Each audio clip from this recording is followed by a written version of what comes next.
Et Dieu va également commencer à te faire grandir dans différents niveaux spirituels. On va dire que tu dois toujours être bouillant pour Dieu, parce que il y a une chose que le diable attendra toujours, c'est que tu te refroidisses. Dans cette alliance avec Dieu, de toujours rechercher sa présence, rappeler le sacrifice de Jésus à la croix, parce qu'il n'est pas mort pour rien. Pour tout peuple, pour toute personne, de tout âge, de toute nation, de toute tribu. Allumer un feu dans ta vie où tu cherches la présence de Dieu. Les multitudes ne pourront jamais la faire, mais la présence de Dieu va faire de toi l'homme le plus heureux de la terre. Est-ce que vous êtes dans la joie? Oui, amen. Amen. Oui. La Bible nous dit que le plus bel endroit dans lequel nous allons nous réjouir de manière éternelle, la Bible nous dit c'est le ciel. Amen. Il n'y a pas de plus bel endroit pour toi, il n'y a pas de plus beau endroit pour moi que le ciel. Amen. Et nous bénissons le Seigneur pour sa grâce, pour tout ce qu'il fait, pour tout ce qu'il accomplit encore aujourd'hui. Amen. Nous bénissons Dieu. Alors, je vais donner juste quelques annonces. À la fin du mois, il y aura une nouvelle église qui va reprendre ici. L'église du pasteur Christ Oyakilome, qui est au Nigeria. Il va reprendre ici dans ce lieu avec les chaises, tout ce qu'il y a ici. C'est une de ses filles spirituelles qui va reprendre. Et ils vont travailler dans la guérison, dans la délivrance. Tout le travail qu'on a commencé ici, ils vont le continuer avec les mêmes heures de culte ici dans ce lieu. À partir du mois de décembre, c'est eux qui reprennent les choses. Amen. C'est ce que le Seigneur m'avait dit. Il m'avait dit qu'il y en aura d'autres qui vont se lever et qui vont commencer à prospérer. Amen. C'est vraiment un grand ministère que je connais depuis déjà quelques années. Dieu utilise vraiment ce ministère à travers le monde. Et vraiment, Dieu l'utilise avec des guérisons, des miracles extraordinaires. Il y aura des retransmissions directement du Nigeria, il y aura des traductions. Parce que lui, il prêche en anglais, et ce sera traduit en français. Et ce sera ici, dans ce lieu. Amen. Donc, nous bénissons Dieu pour tout ce que Dieu fait. Amen. On peut acclamer le Seigneur.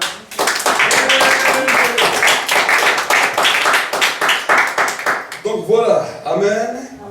Nous bénissons Dieu, on a vécu vraiment des bons moments dans le Var. On a eu 7 réunions en une semaine.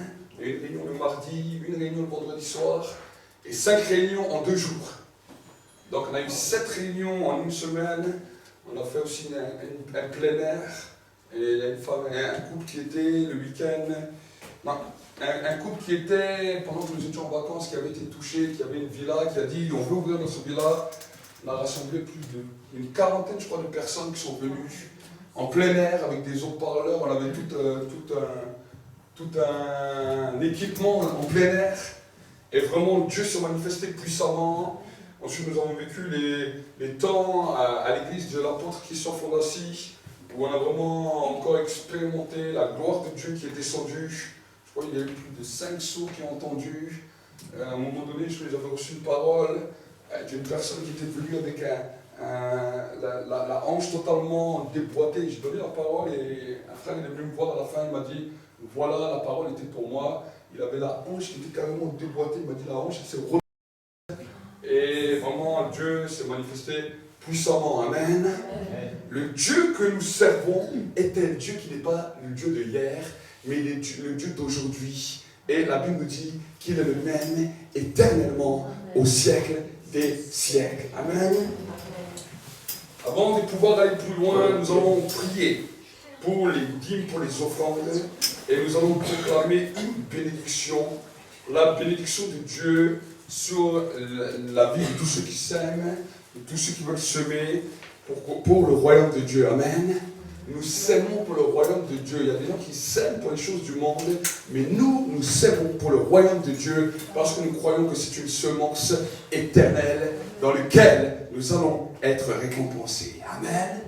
Nous servons un Dieu qui récompense toujours celui qui le fait avec joie. Si nous le faisons avec rancœur, si nous le faisons avec un poids, ce n'est pas la peine de faire avec un poids, fais-le avec joie. Amen. Amen. Si c'est pour dire je viens semer avec le cœur lourd, alors ce n'est pas la peine que tu sèmes de cette manière, parce que tu n'obtiendras pas la récompense que tu mérites. Amen. Dieu récompense toujours celui qui sème avec joie. Amen. Amen. C'est quelque chose que j'ai appris dès le début de ma conversion, à commencer à semer avec joie. Parce que quand tu sèmes avec joie, tu récoltes toujours. Quand tu sèmes avec tristesse, quand tu sèmes avec le cœur lourd et dire ah non, j'aurais pu faire autre chose avec l'argent, ça, c'est quelque chose que Dieu voit. Parce que Dieu, ce n'est pas seulement la semence qu'il regarde, il regarde le cœur de la manière qu'on sème. Amen. Amen. Et c'est pour cela que si tu dois semer avec le cœur lourd, alors garde ton argent, garde ce qui est à toi, et le jour où tu as le cœur joyeux, la sème. Parce que tu verras que quand tu sèmes avec la joie, tu récoltes. Mais si tu sèmes avec le cœur lourd, ce n'est pas la peine. Amen. Je vais juste prier pour cela. Seigneur, mon Dieu, mon roi, nous voulons bénir les semences. Tu as dit dans ta parole que Isaac, au temps de la famine, au temps où, Seigneur, là où il était, la famine était durable sur toute la terre. La Bible nous dit que Isaac sema et il récolta au centuple. Seigneur, nous voulons déclarer aujourd'hui, Seigneur, que la semence qui a été semée n'est pas une semence vaine, n'est pas une semence vile, mais que cette semence libère le centuple. Nous voulons déclarer une bénédiction au centuple. Nous voulons déclarer une bénédiction au-delà de toute mesure. Nous voulons déclarer une bénédiction qui libère de prospérité, qui libère ton peuple et qui marque un temps et une différence dans ce temps et dans cette saison. Nous voulons te bénir, nous voulons te rendre la gloire au nom de Jésus-Christ. Amen. Acclame pour le Seigneur. Amen. Hébreux chapitre 11, verset 1er, nous allons voir ensemble la parole de Dieu. Est-ce que tu es content d'entendre la parole de Dieu? Oui. Amen. Vous êtes content d'entendre la parole de Dieu? Oui. Amen. Amen. Quand tu entends la parole de Dieu, ça doit résonner dans ton cœur, ça doit exploser. Il doit y avoir quelque chose, une explosion qui vient. Pourquoi? Amen. Parce que la Bible nous dit que le ciel et la terre a été formé par la parole de Dieu, de telle sorte que tout ce qu'on voit ne provient pas de ce qui est visible, mais provient de ce qui est invisible. Amen. Amen. Ce qui fait fort aujourd'hui, dans nos temps, dans notre société, dans notre génération, et qui a perturbé de génération en génération, c'est la parole. C'est par la parole qu'un roi favorise son discours. C'est par la parole qu'un patron motive ses ouvriers. C'est par la parole qu'on se lie pour un mariage. C'est par la parole qu'on fait toutes choses sur la terre. Aujourd'hui, on peut regarder la télévision, aujourd'hui, on peut regarder les projets, on peut regarder toutes choses, mais nous voyons que tout ce que nous faisons sur la terre provient de la parole. Amen. L'homme a été constitué de cette manière parce que la Bible nous dit que l'homme a été créé à l'image de Dieu et à sa ressemblance. Dieu est un Dieu de parole et parce qu'il est un Dieu de parole, il veut que nous soyons des enfants dignes de parole. Amen.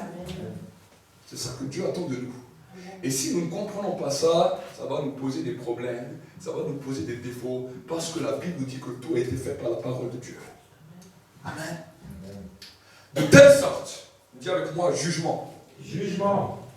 De telle sorte que même le jugement de Dieu, ça ne sera pas fait simplement par nos raisonnements, ça ne sera pas fait simplement par nos mentalités, mais la Bible nous dit par tes paroles, tu seras jugé, par tes paroles, tu seras justifié. Tes propres paroles ont une capacité de te positionner soit dans la dimension de la vie avec la bénédiction, soit dans la dimension de la mort avec la malédiction. C'est pour cela, fais attention à ce que tu dis. Ta parole doit être mesurée, pesée, pour que quand tu parles, tu sais à quoi tu sais qu'est-ce que tu racontes. Amen. Amen. Le poids de ta parole peut te condamner.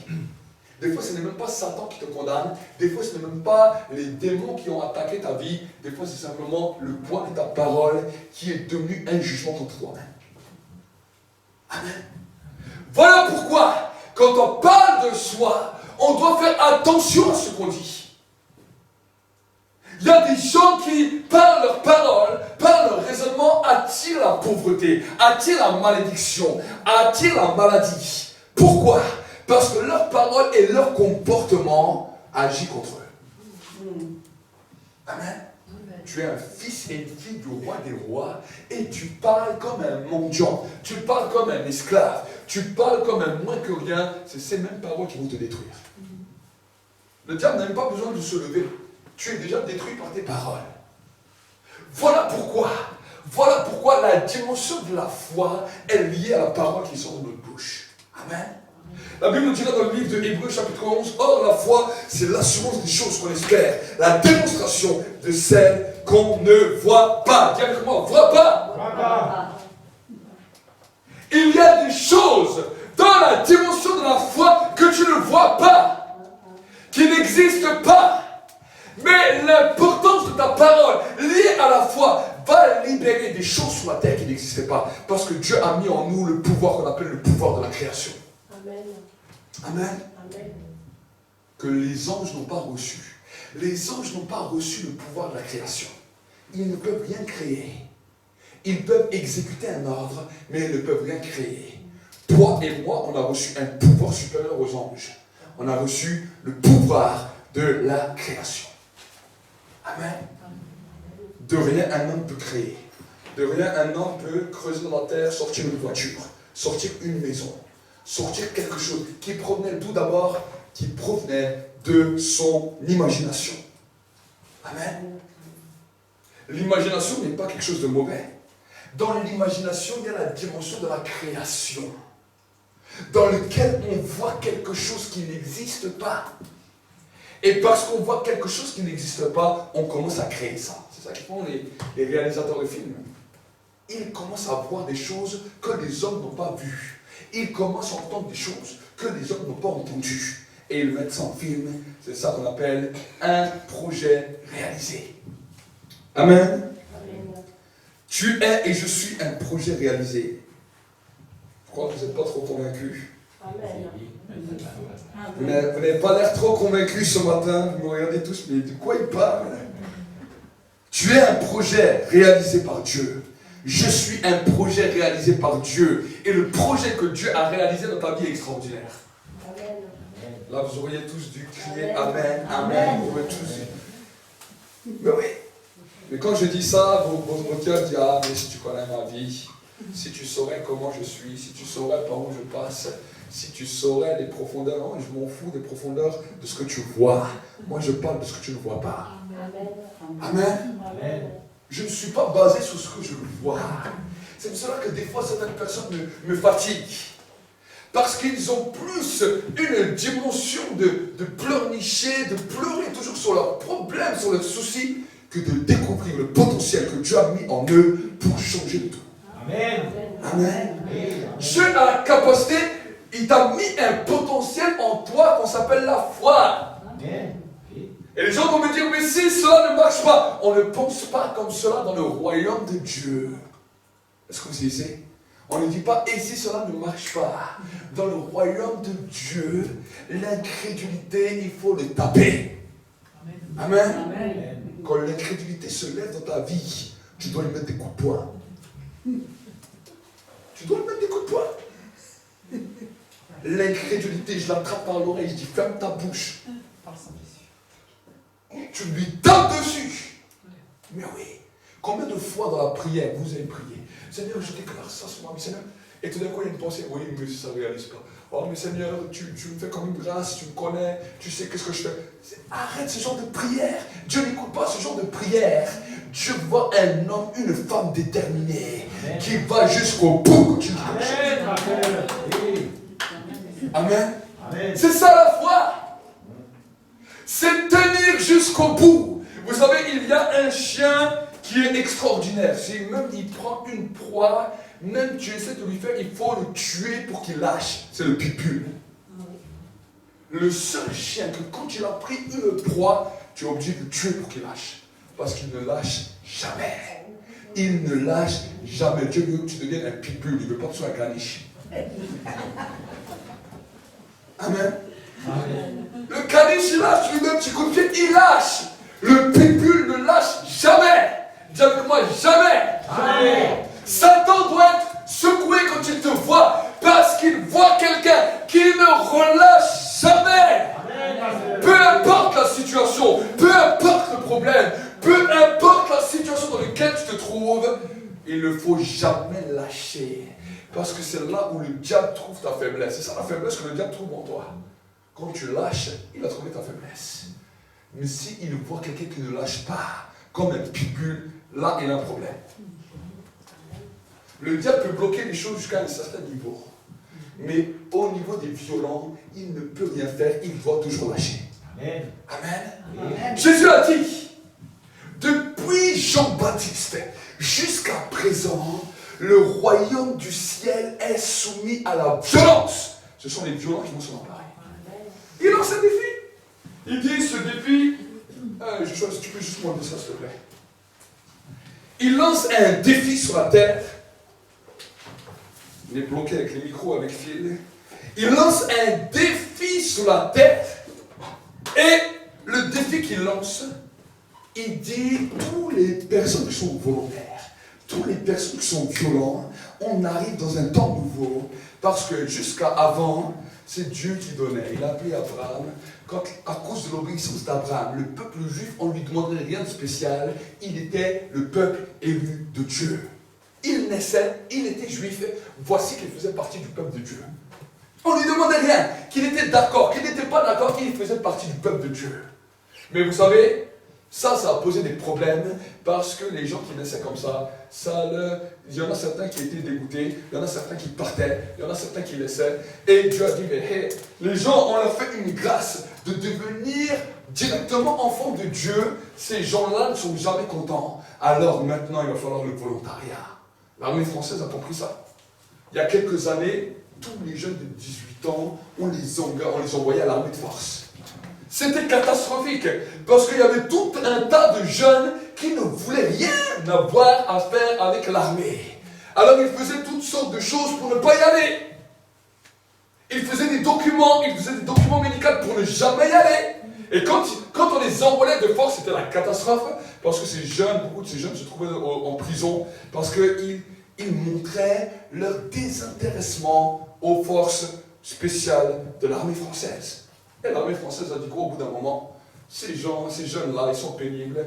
Maintenant, aujourd'hui, l'armée, on arrête ça, ça va être le volontariat. Parce qu'on sait que ceux qui signent, ceux qui sont volontaires, vont être déterminés à aller jusqu'au bout. Et Dieu est le premier qui a fait cela. C'est pour cela que l'évangile, vous savez, des fois, on a l'impression que non, on est obligé de marcher avec Dieu, que ça devient même une contrainte. Non, ce n'est pas une contrainte. Tu as un jour signé. Donc si tu as signé, tu dois démontrer. Dis avec moi, démontrer.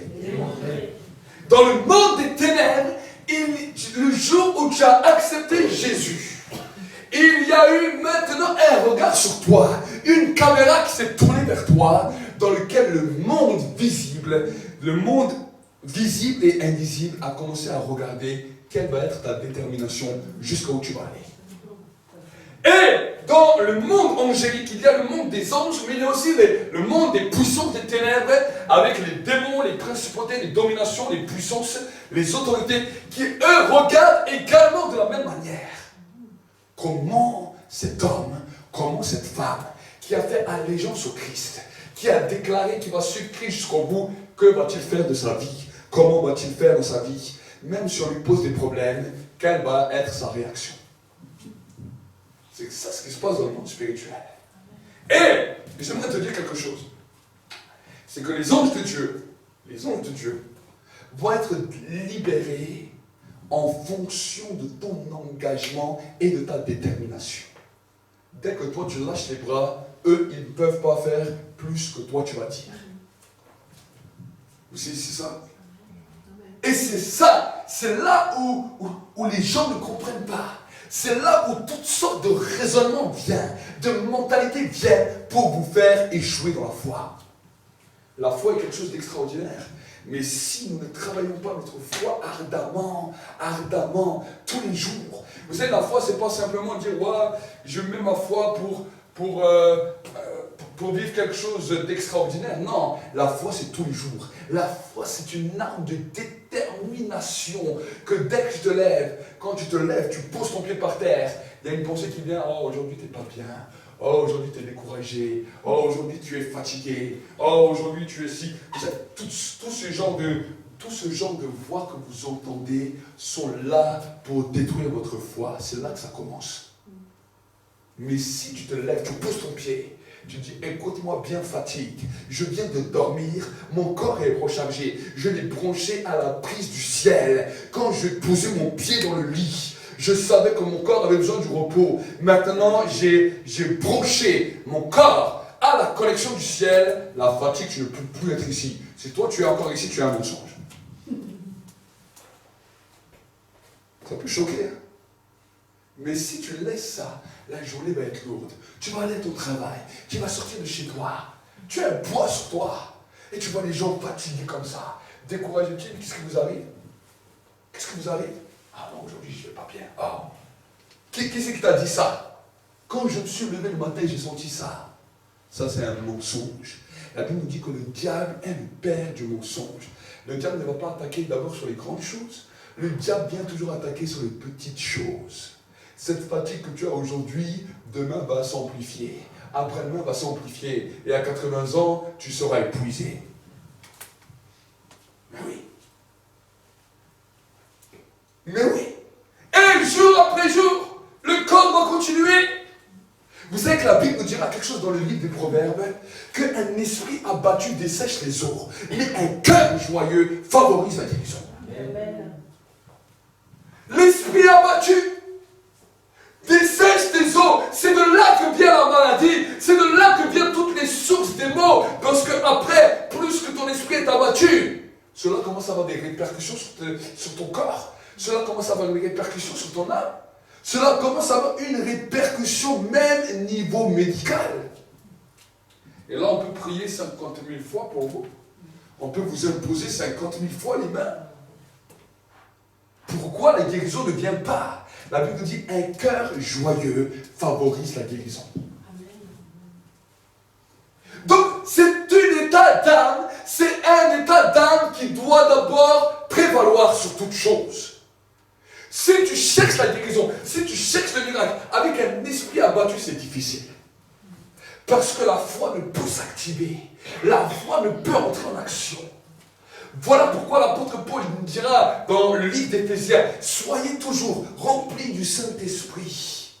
Il nous dira, entretenez-vous par des psaumes, par des hymnes et par des cantiques spirituels. Pourquoi? Pour que la dimension de la joie soit là. Comment on reconnaît qu'on est rempli du Saint-Esprit? Quand on est joyeux. Tant que la tristesse est là. Tant que le découragement est là, tu ne peux pas me parler que tu es rempli du Saint-Esprit. Je refuse de croire que le Saint-Esprit est triste. Je refuse de croire que le Saint-Esprit est découragé. Je refuse de croire cela. La Bible nous dit, c'est la joie de l'Éternel qui fera ta force. Amen. La joie. Et personne, aucun d'entre nous, ni toi ni moi, quand nous nous levons le matin, nous sommes joyeux. Quand tu poses ton pied dehors, tu n'es pas tout de suite joyeux. Donc, c'est à cause de cela que tu dois commencer à être rempli du Saint-Esprit. Rempli du Saint-Esprit. Et le reconnaître. Dire la tristesse est venue. Le découragement est venu. Le désespoir est venu pendant la nuit. Je dormais, ils se sont approchés de moi. Par quelle porte êtes-vous entré dans ma maison? Où vous êtes entré, je vous commande au nom de Jésus, dehors! Amen. Amen. Tu te lèves, combatturais de partout. Sur quelle prise je me suis branché pour qu'il y ait un déséquilibre dans mon corps alors que le sommeil était censé m'apporter du repos? Mais oui, tu parles à ton corps. Tu dis, quelle est la tristesse qui vous a touché? Quelle est la tristesse qui t'a touché? Quel est le découragement qui t'a touché? Quelle pensée? Vous savez, le Saint-Esprit est puissant parce que le Saint-Esprit va révéler le pourquoi du comment. Voici là cette situation que tu as vue, tu en as fait un film, tu as commencé à tourner un disque. C'est ça qui t'a amené le découragement, c'est ça qui t'a amené le désespoir. Des fois, certaines petites choses de la vie que nous vivons, tout d'un coup, ces choses deviennent comme un film, comme un disque. Et pourquoi il m'arrive cela? Et pourquoi je vis cela? Et pourquoi? Arrête tout de suite de ce disque, parce que ce disque demain va commencer à t'enrayer ta vie. Amen. Amen. Vous êtes là encore? Oui. On vous assemble bien dès le matin. Boum! Comme ça, cette semaine sera une semaine de gloire. Amen. Il faut que la semaine soit une semaine de gloire, une semaine de changement. Le Saint-Esprit veut voir le changement. Le Saint-Esprit veut voir des hommes et des femmes changer. Et la dimension du monde angélique, avec la dimension du Saint-Esprit, va amener une transformation. Amen. Vous savez, dans le monde spirituel, et j'aimerais parler de cela un petit peu avec vous, dans le monde spirituel, il y a la dimension du monde angélique et la dimension du Saint-Esprit. Et quand ces deux choses deviennent un, voici que cela met une révolution. Le Saint-Esprit va venir rendre témoignage à notre esprit que nous sommes enfants de Dieu. Le Saint-Esprit va faire un travail intérieur pour que maintenant, de l'intérieur, les fleuves d'eau vive puissent commencer à jaillir et les portes spirituelles puissent commencer à s'ouvrir. Et le monde angélique va travailler à l'extérieur pour que le royaume du ciel puisse commencer à se mouvoir sur la terre. Amen. C'est pour cela que quand on nous parle même, quand l'apôtre Paul nous parlera dans le livre des Corinthiens des dons spirituels, bien souvent les dons spirituels, nous on en est bloqués. Alors on regarde cela et c'est bien d'exercer les dons spirituels, j'aime aussi les dons spirituels, mais les dons spirituels, ce sont les charismes des anges qui entrent en contact avec les hommes sur la terre. Pourquoi ? Parce que je vais vous expliquer un petit peu l'histoire qui s'est passée dans le ciel. Souvent, les gens ne comprennent pas l'histoire. C'est parce qu'ils ne comprennent pas l'histoire qu'ils ne savent pas ce qu'on vit actuellement, présentement. Alors, dans la Bible nous raconte quelque chose d'extraordinaire. C'est que la Bible nous dit que Dieu a créé d'abord le monde angélique. Avant que le monde des hommes ait été créé, la Bible nous dit que Dieu a créé le monde angélique dans toute sa gloire. Avec les chérubins, les archanges, les anges, les séraphins, toute l'activité angélique au ciel, il a tout créé magnifiquement pour sa gloire. Amen. Mais la Bible nous montre, quand nous commençons à connaître Dieu, nous allons voir que quand Dieu crée, Dieu ne va jamais tout de suite à la fin de sa création. Il crée toujours au début partiellement parce qu'il veut rajouter en fonction de l'obéissance. Il rajoute toujours en fonction de l'obéissance. Voilà pourquoi si tu veux connaître tout le plan de ta vie maintenant, il te sera impossible. Parce que Dieu agit d'étape en étape en fonction de ton obéissance. S'il nous dirait tout son plan d'un coup, tout ce qu'il a prévu pour nous d'un coup, alors j'aimerais te dire qu'on serait les plus désobéissants parce qu'on n'aurait plus besoin de lui. Mais Dieu veut que nous puissions vivre aux dépens de lui. Et que chaque situation, nous puissions revenir à lui et lui dire, voilà, je suis maintenant entré dans ça. Quelle est la prochaine étape? Et il y a une loi dans l'esprit qui dit que si Dieu ne t'a pas répondu, tu continues à faire ce que tu fais jusqu'à ce qu'il parle. Amen. Si tu t'arrêtes, alors à ce moment-là, Dieu peut venir te réprimander. La Bible nous parle d'un roi en Israël qui est venu voir le prophète Élisée. Et il lui a dit, voici les Syriens arrivent, je dois mener combat contre eux. Qu'est-ce que je dois faire? Le prophète Élisée était bientôt en train de mourir. Il a dit, ouvre la fenêtre, prends l'arc à flèche, prends une flèche. Il a posé au début ses mains sur les mains du roi. Il lui a dit, tire une flèche. Le roi a tiré une flèche. Il a dit, une flèche de victoire en face de tes ennemis. Et le prophète dit au roi, tire encore. Et il a tiré une deuxième. Il lui dit, tire encore une troisième. Il a tiré encore une quatrième et une cinquième. Et le roi s'est arrêté. Et là, le prophète lui a dit, pourquoi t'es-tu arrêté? Il fallait continuer 6, 7, 8 fois. Alors tu aurais vaincu tes ennemis totalement. Et là, tu auras juste les victoires que tu as tirées. Et après, ça s'arrêtera. C'est terrible. Et dans notre vie, nous sommes des fois de la même manière comme ça. Dieu a donné une direction. On commence. Mais on s'arrête parce qu'on n'attend pas, on ne continue pas jusqu'à ce que Dieu parle. On doit s'arrêter quand Dieu nous dit stop. Mais tant que Dieu nous dit rien, on continue ce qu'on a commencé. Amen. C'est ça la dimension du prophète. prophétique. C'est ça que beaucoup de gens n'ont pas compris. Parce que quand ils s'arrêtent alors que Dieu n'a pas dit d'arrêter, ça pose un problème dans le monde spirituel. Amen.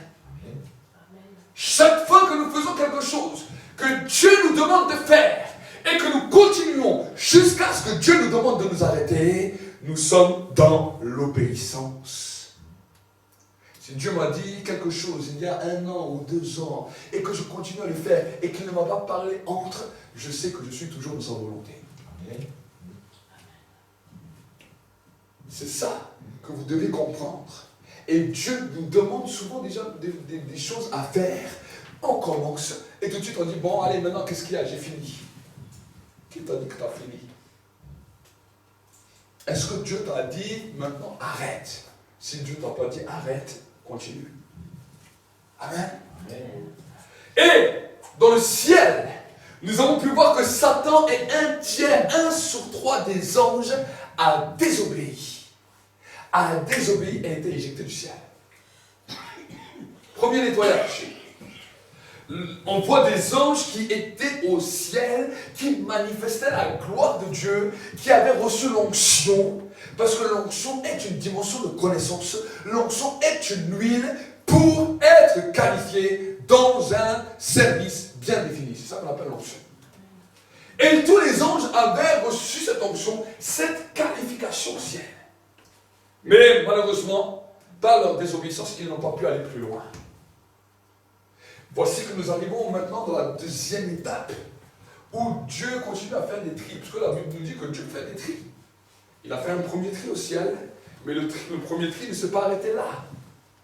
La Bible nous dit que quand les hommes ont péché sur la terre, ça a posé un problème, parce que l'homme ne pouvait pas sortir une maison de terre, l'homme ne pouvait pas faire des voitures, l'homme était limité, parce que tout ce quoi l'homme vivait, il ne savait même pas comment utiliser les choses de la terre.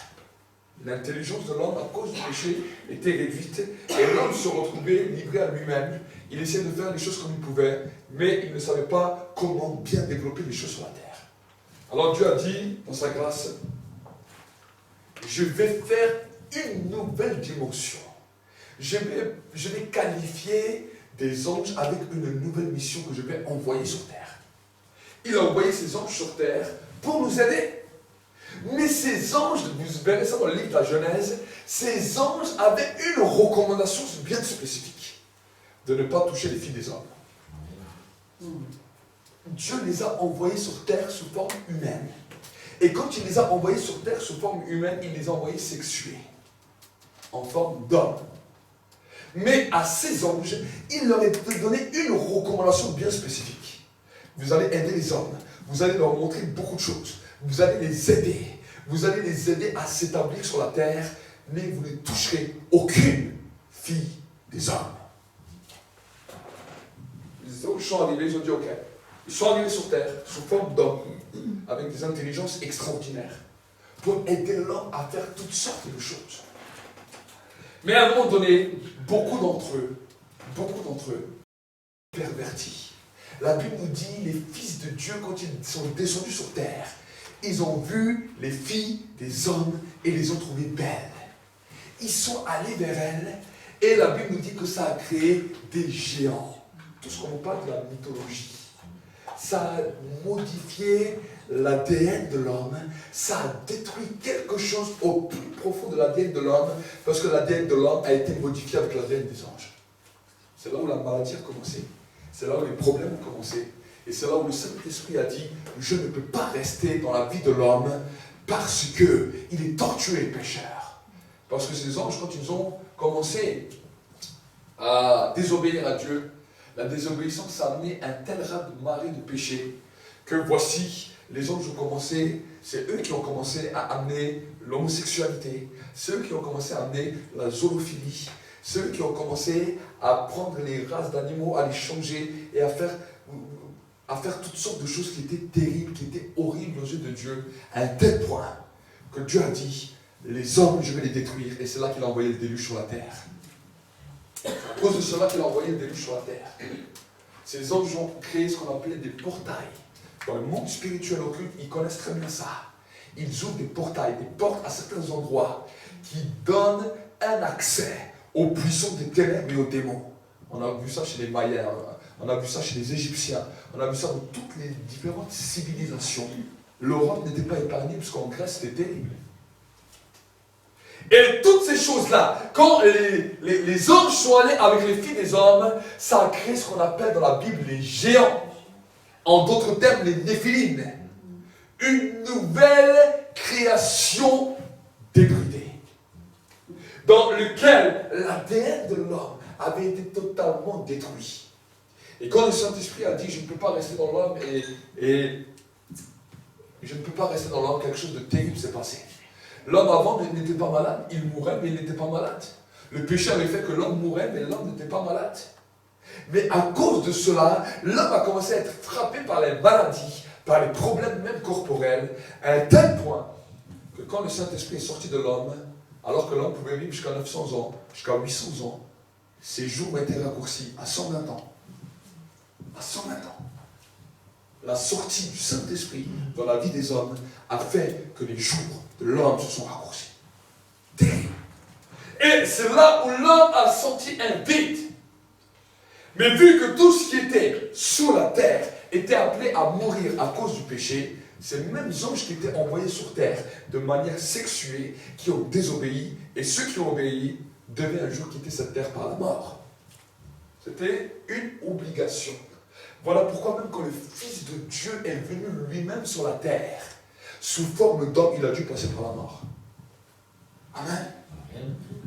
Et ces esprits, ces anges, qui, une fois morts, qui avaient l'habitude des corps, c'est même ces anges-là qu'on retrouve des fois dans certaines délivrances qu'on appelle des esprits humains.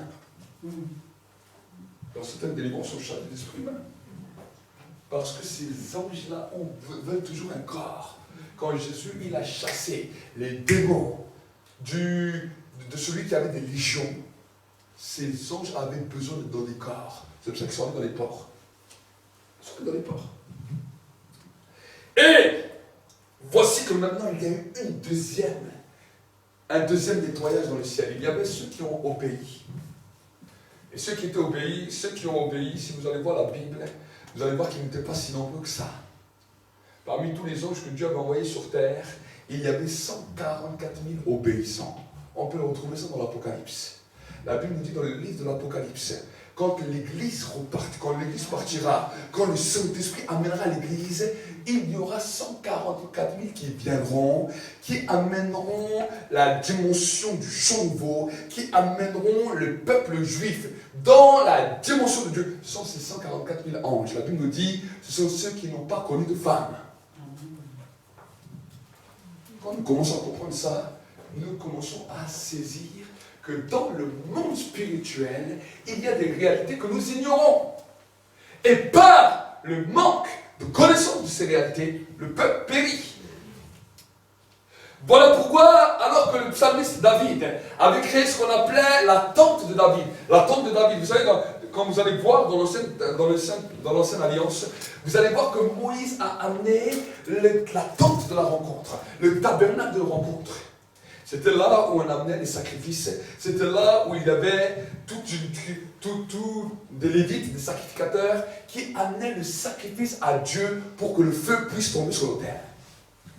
Mais quand le psalmiste David est arrivé, David a créé ce qu'on appelait la tente de David. La tente de David, ce n'était pas un lieu où on amenait les sacrifices.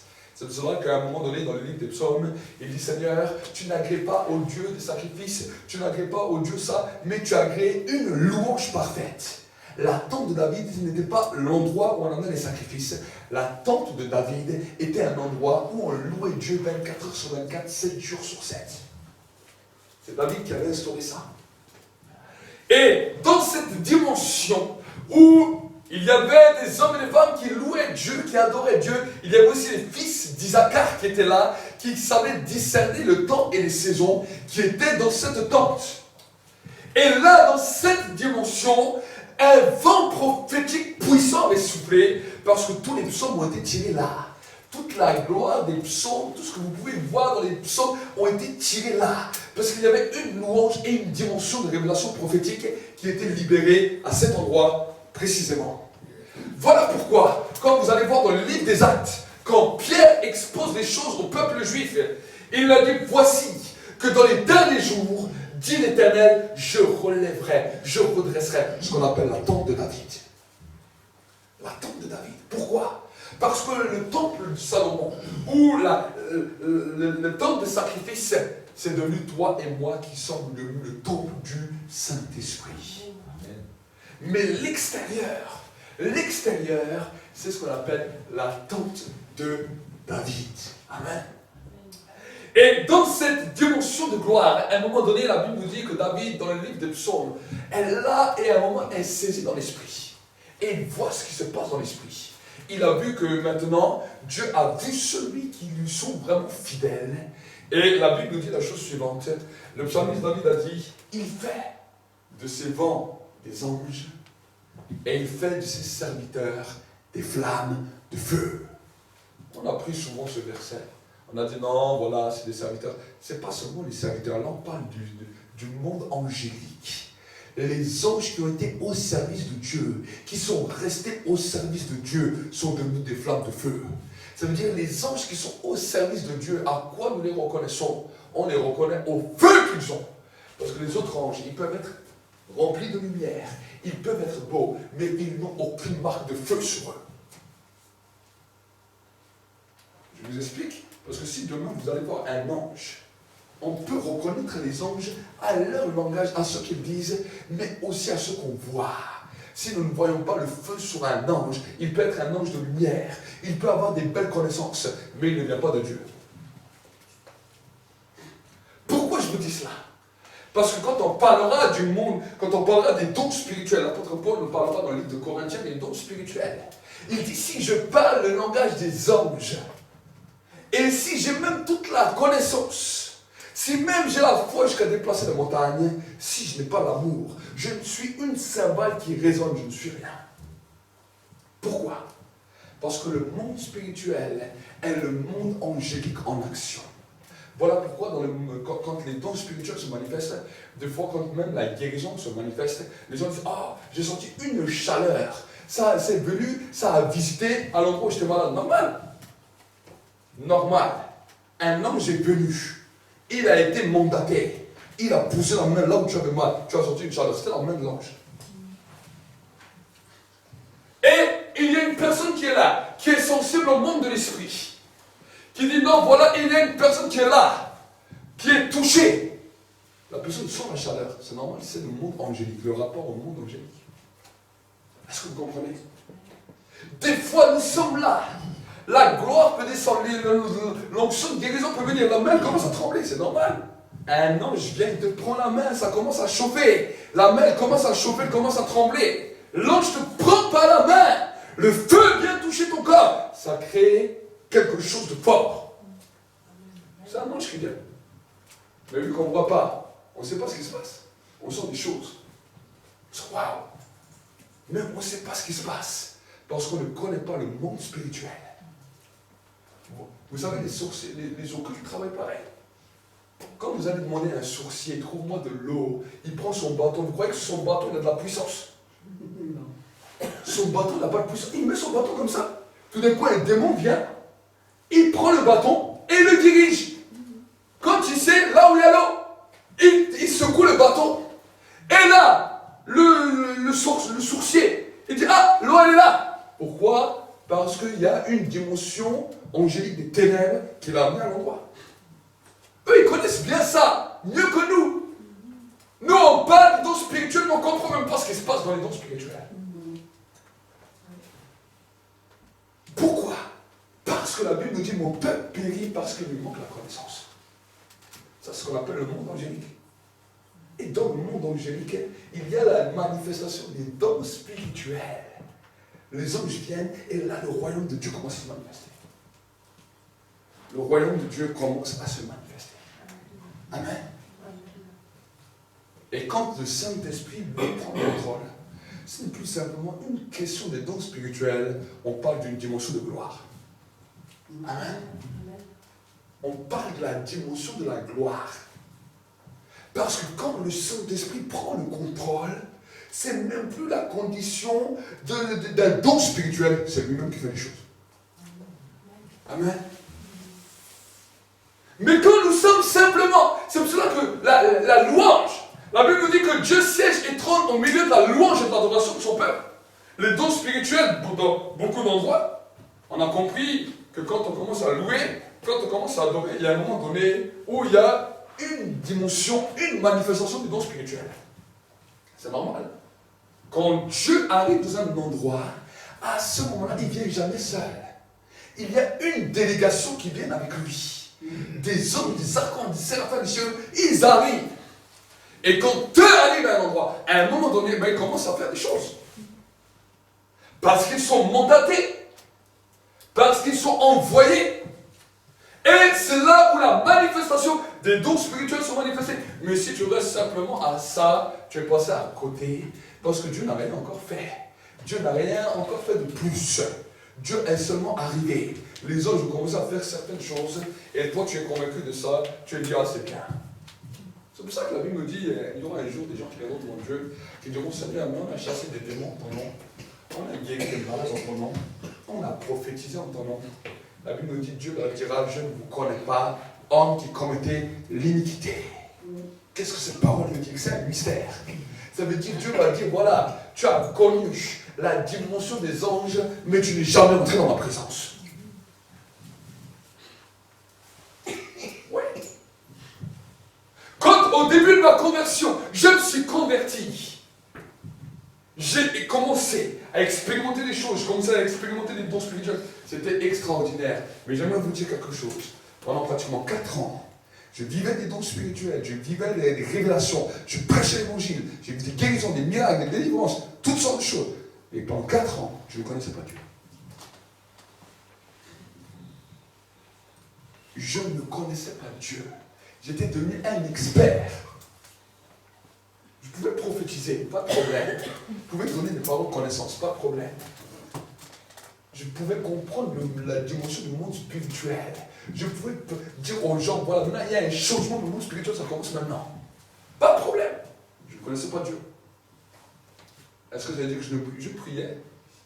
Mais j'étais basé sur certaines choses qui étaient liées au monde angélique, mais pas Dieu. Est-ce que ça veut dire que c'est mal? Non. Le monde angélique, c'est normal. C'est normal qu'on expérimente, c'est normal qu'on vit. Mais si on se base seulement sur ça, sans connaître qu'il y a quelque chose de plus que cela, tu vas à la dérive. Pourquoi nous parlons en langue? Pourquoi nous avons reçu le don du parler en langue? Vous savez, quand Dieu a créé le monde des anges, il avait créé plusieurs langages. Les langages que les esprits connaissaient. Et la Bible nous dit que quand l'homme a créé la tour de Babel, Dieu est venu à confondu son langage. Aujourd'hui, n'importe quel démon peut vous parler allemand, portugais, turc, espagnol, anglais, arabe, toutes les langues que vous voulez, n'importe quel démon peut parler ces langues. Pourquoi? Parce qu'au ciel, c'était des langages connus. Mais Dieu a voulu que les hommes et les anges apprennent une nouvelle langue, tous en même temps. Est-ce que vous comprenez? Dieu a codifié les choses.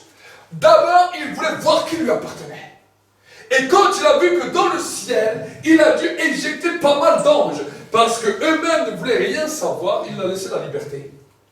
Il a dit, bon voilà, vous avez connu beaucoup de langues, vous connaissez beaucoup de choses, mais vous allez voir à la fin des temps, quand je vais réconcilier l'homme avec moi, je vais créer un nouveau langage que seuls les anges qui ont été à mon service vont comprendre. C'est ça que Jésus nous dira dans le livre de Marc 16. Voici les miracles, voici les signes qui accompagneront ceux qui auront cru. En mon nom, vous parlerez de nouvelles langues. Ce qu'on appelle la glossolamie. C'est pas une langue qu'on comprend comme l'américain ou je ne sais quelle langue. C'est une langue de l'esprit. Mais que quand tu parles en langue, les anges comprennent ça. Amen. Les anges comprennent ça. Voilà pourquoi quand l'apôtre Paul parle de dons spirituels, il dit que celui qui parle en langue s'édifie lui-même. Ça veut dire il parle un langage dans lequel une délégation vient autour de lui. Là, ils comprennent ce qu'il dit. Amen. C'est bien, mais ton intelligence peut des fois demeurer stérile. Si simplement tu dis je prie en langue pour parler à Dieu, Dieu n'a pas besoin qu'on prie en langue pour parler à lui. Dieu veut que tu parles avec tes mots à toi, dans le cœur. Pour manifester le monde angélique, on va prier en langue, oui. Pour parler à Dieu, je vais parler à Dieu avec le cœur. C'est différent. Parce que si tu parles en langue, tu ne comprends pas ce que tu dis. Mais quand tu parles avec le cœur, Dieu comprend ce que tu dis. Est-ce que vous comprenez? Amen. Amen. Et ce langage est extraordinaire. Et vous savez, des fois vous faites un choc aux anges. Parce que tu commences à prier en langue. Tu dis aux anges, vous allez voir devant vous aujourd'hui un homme de foi qui ne recule devant rien. J'ai vu ce que le diable a fait contre moi, mais vous allez voir comme je me lève. Les anges disent, waouh! Quelle déclaration! Ça, c'est ce que tu as dit en langue. Tu as senti quand tu as prié en langue que tout d'un coup quelque chose a commencé à te booster. C'est comme si tu as eu une délégation spéciale qui est venue à côté de toi. Waouh! Tu es gonflé à bloc. Et tu sors à partir de chez toi. Oh, mais Seigneur, je suis tellement faible. Oh, mais Seigneur, tu sais, je suis tellement mal. Oh, Seigneur, comment je vais faire pour arriver dans ce problème? Les hommes sont là. On dit, mais c'est quoi ce langage? Ça, cet homme, c'est un menteur. Il dit ça il y a 10 minutes. On est venu du ciel spécialement parce que nous, on était chauds d'entendre ça. Qu'est-ce qu'il raconte? C'est terrible. Parce que vous ne comprenez pas le monde spirituel. Alors vous les faites venir et vous les faites repartir.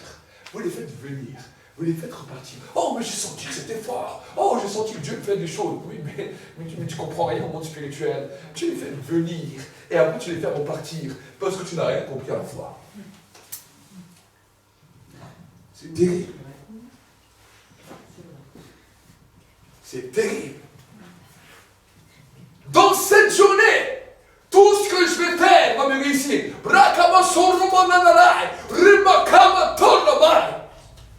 Ils arrivent, waouh! Quelle déclaration! Mais au bout, imaginez, vous faites comme ça tous les jours. Au bout de 6 mois, ils vont se décourager. Mais pourquoi il nous appelle s'il fait le contraire après? Pourquoi? Et un autre jour, tu te lèves. Aujourd'hui, aucune parole des gens de ma famille ne va m'atteindre. Aujourd'hui, je serai fort. Je marcherai avec la tête haute. Ok. Je ne sais pas pourquoi. 1 heure après, quelqu'un t'appelle de ta famille. Bam! T'es dégonflé. Dégonflé. Oh, j'étais tellement bien dans la présence de Dieu. Maintenant, je suis tellement mal. Mais oui, mais t'as rien compris. Tu as fait une déclaration angélique. Tu as fait une déclaration dans l'esprit. Et tu as dégonflé ça par le manque de connaissance. Voilà pourquoi l'apôtre Paul dit que celui qui parle en langue demande aussi à Dieu le don d'interpréter les langues pour comprendre ce qu'il raconte. Ah oui. Je vous parle en tant que prophète, je vous explique les choses du monde spirituel. Je suis fatigué de voir des gens qui ont reçu les dons de Dieu, qui parlent le langage angélique, mais qui leur vie démontre qu'ils ne comprennent rien. C'est terrible.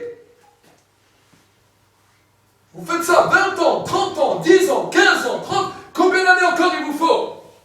Vous allez arriver au ciel, oh Seigneur, tu m'avais promis tellement de belles choses, j'ai rien vu, c'est normal, Dieu a dit, mais c'est normal. Chaque fois que tu dis quelque chose, tu dis le contraire. Comment ça? C'est pas vrai. Au ciel, tu comprendras le langage spirituel facilement. On te met la vidéo. Tu ne vas pas te voir en train de dire Brakama. Non, Seigneur, voici qu'aujourd'hui sera une journée de victoire. Moi, j'ai jamais dit ça.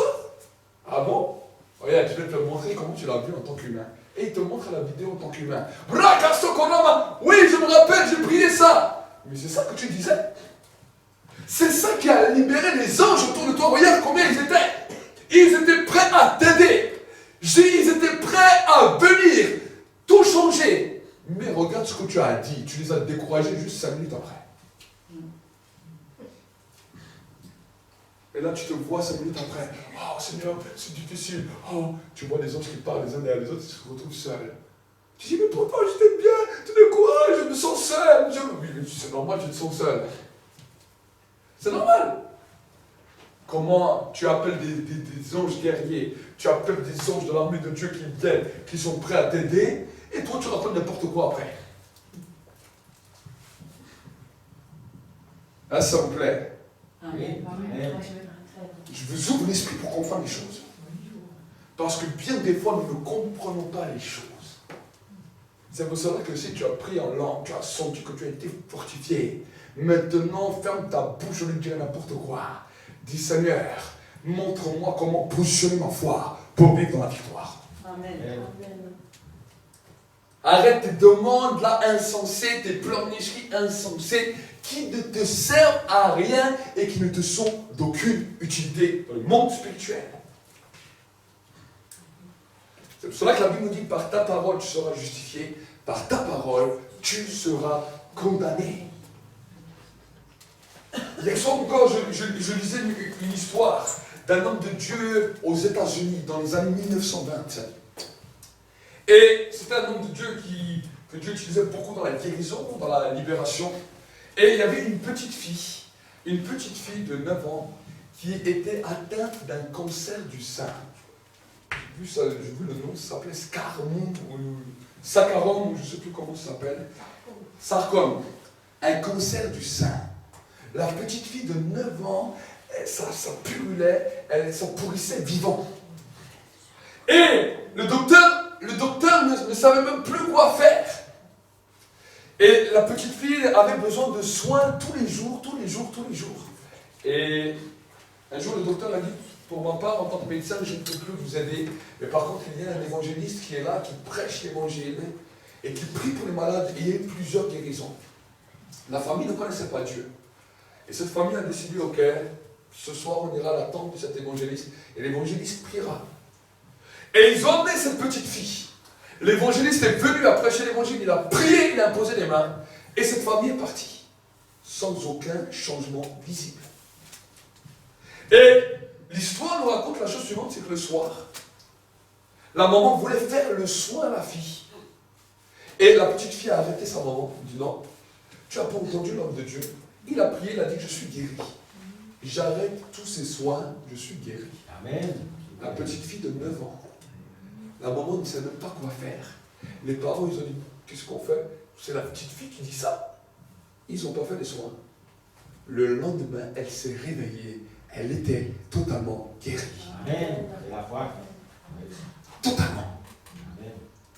Une fille de 9 ans qui peut nous mettre des claques à nous tous pour nous montrer et nous apprendre ce que c'est la foi. Amen. Oui. Amen. Oui. Pourquoi? Parce qu'elle avait une assurance, une détermination, quelque chose qui allait changer sa vie. Et pourtant, elle ne parlait pas en langue. Elle ne parlait pas en langue. Nous prions en langue. Nous libérons les anges. On a la joie de recevoir même des impressions des mains, des impressions de pieds, tout ce que vous voulez. Et pourtant, on n'arrive pas à entrer dans ça. Pourquoi? Parce qu'on ne comprend pas. Il y a certaines paroles qu'il faut changer. Certaines pensées profondes qui sont là en toi qu'il faut changer. Je me souviens, quand nous étions ce week-end, à un moment donné, je prêchais. Et à un moment donné, j'ai dit aux gens, j'ai dit, écoutez, vous savez, peut-être qu'il y a ici des gens, vous écoutez mon message. Et là, à l'intérieur de vous, il y a un combat dans vos pensées. Vous dites, mais est-ce que ça va marcher? Est-ce que ça ne va pas marcher? J'ai dit, m'en fous, moi après je vais continuer le message. Mais si c'est ta position, ne reste pas là maintenant, mets-toi à genoux, prie. Je ne sais combien de personnes sont commencé à prier, sont mis à genoux à cause de l'incrédulité. Et après, Dieu s'est manifesté de manière puissante. Pourquoi? Parce qu'il y a des combats à l'intérieur de vous que vous ne traitez jamais. Vous laissez cela gangréner, vous laissez cela grandir, vous laissez cela mijoter en vous. Et ensuite, on vous parle de la foi. Mais la Bible nous dit que la peur il y a deux choses qui détruisent la foi. Ce sont les plaisirs de ce monde qu'on appelle le péché et les soucis. Deux choses semblables qui étouffent la parole et qui la rendent infructueuse. C'est terrible. Alors, regardez votre vie. Regarde le nombre de soucis que tu as. Tu verras le nombre d'obstacles qui t'empêchent d'entrer dans la foi. Terrible les soucis. Moi, j'ai appris à vivre sans soucis. J'ai 6 sous, mais plus de soucis.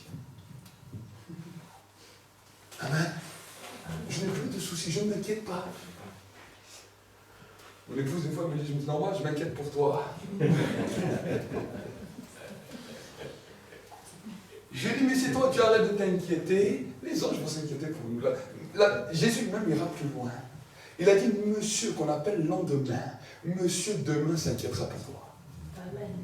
Amen. Amen. Comment il s'appelle monsieur demain? Lundi. Si je suis dimanche aujourd'hui et que j'avais un souci, je dis à monsieur lundi, lundi, occupe-toi de mes soucis. Aujourd'hui, on est dimanche. Amen. Amen. Si demain, on est lundi, je dis mardi, occupe-toi de mes soucis. Amen. Amen. Tu n'auras pas fini de vivre toute la semaine que tu n'auras plus de soucis. Amen. Amen. Si le lundi était ton souci. Vous savez pourquoi je vous dis cela?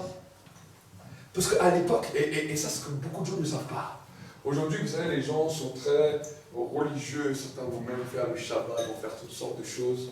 Bon, même le peuple juif est déréglé.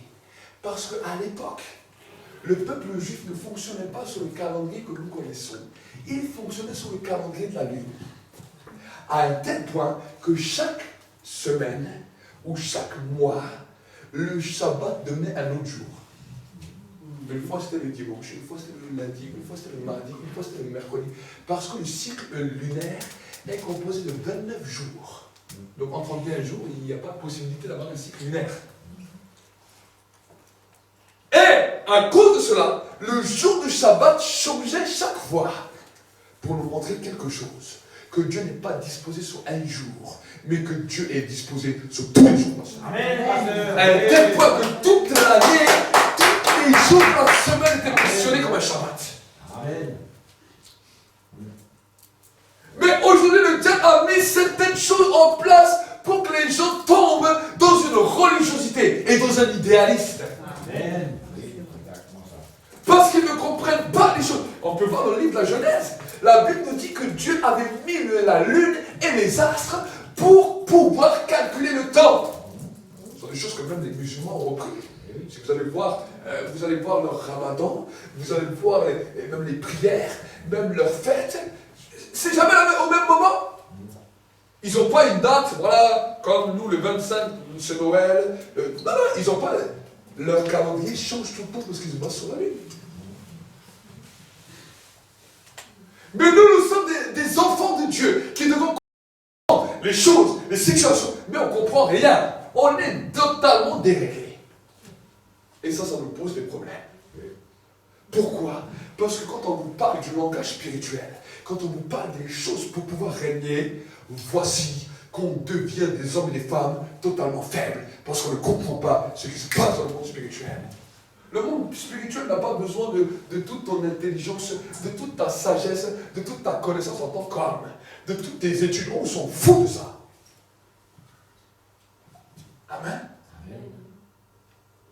C'est la compréhension de l'esprit qui nous amène à nous mouvoir dans le monde spirituel, à comprendre ce qui se passe et à saisir les choses.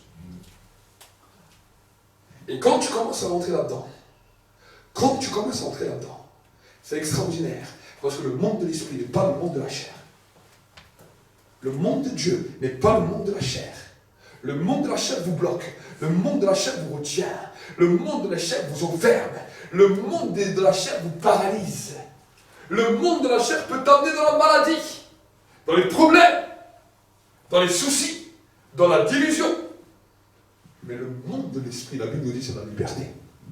Amen. Là où est l'esprit du Seigneur, là est la liberté. Amen. Parce que... Il y a une liberté de mouvance. Le monde de la chair peut dire qu'une personne à 80 ans, il n'est plus aussi fort qu'un jeune homme de 20 ans. Ça, c'est le monde de la chair qui dit ça. J'ai un ami dans le ministère, il a 85 ans, 86 ans, je ne sais plus quel âge il a, Georges Helhouri, ceux qui le connaissent. Quand il prêche, il saute comme les jeunes.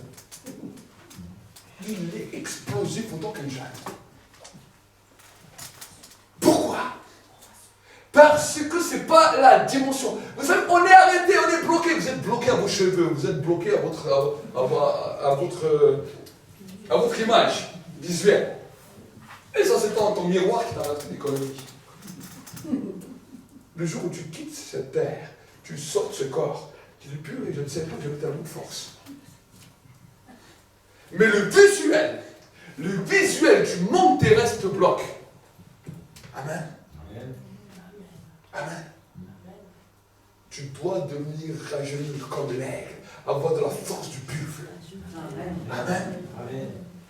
En vieillissant, on devient plus fort. Amen. C'est l'esprit. Si ton esprit devient grand, ton corps devient fort. Amen. Bien sûr. Certaines choses quand on vieillit. Bien sûr. Je ne parle pas d'Alzheimer. Non. Oui, il y en a certains qui sont libérés de beaucoup de choses. Ils ne se rappellent plus de rien. Plus de comment ils s'appellent. Mais ça, c'est terrible. On ne vous dit pas de ce genre de liberté. C'est vrai qu'ils sont tellement libres que des fois, ils ne savent même plus qu'ils sont habillés.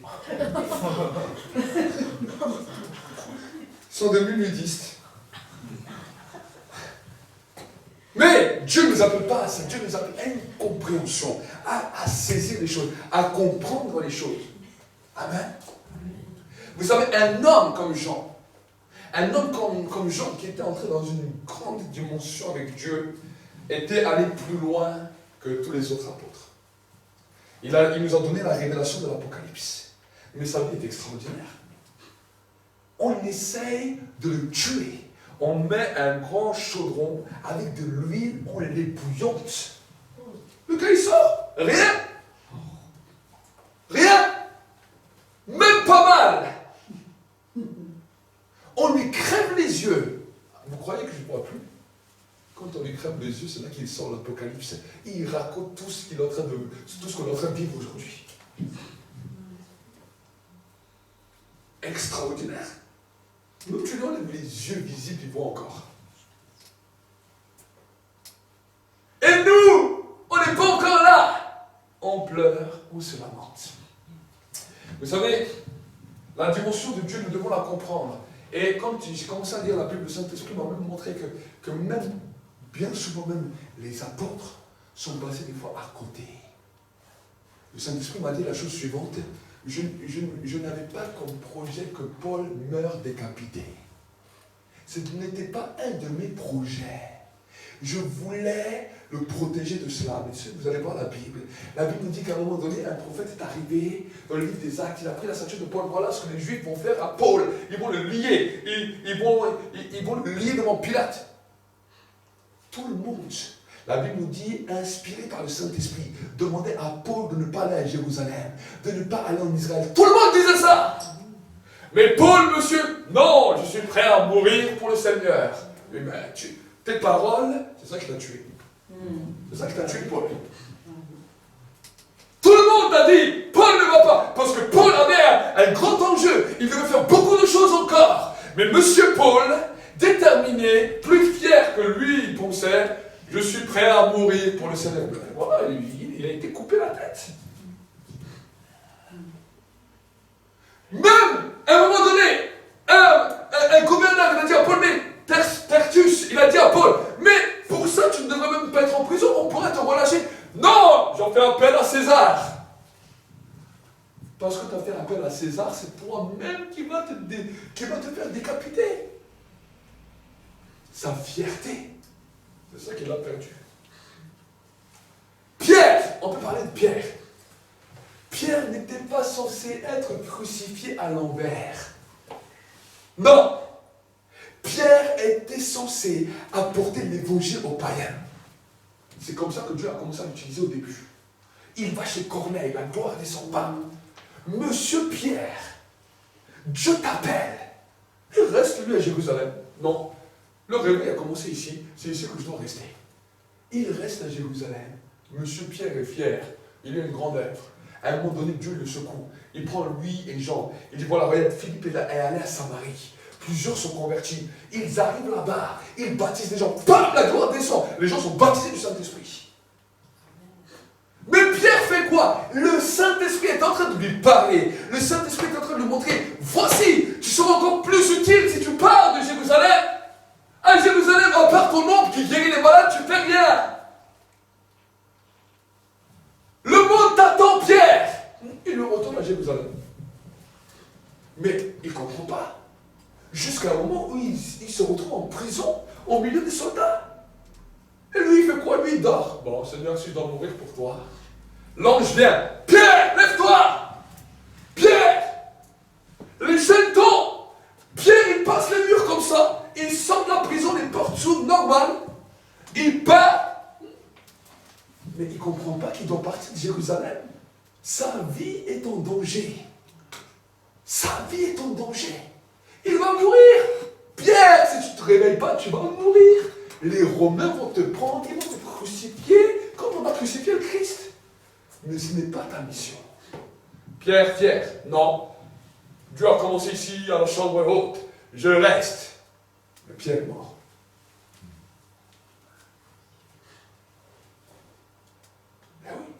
Souvent, vous savez, dans les prédications, on applaudit tout ça. Oh, il est mort comme ça. Oh, et nous, on va mourir. Nous, on va être persécutés. Alors, persécute-toi tout seul.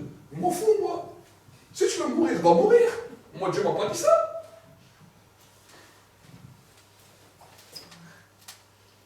Mais oui.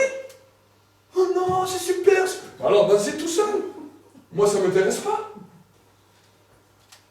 Ça ne m'intéresse pas. Jésus l'a accepté juste à la fin parce que c'était son temps. Mais une fois, il va à Nazareth.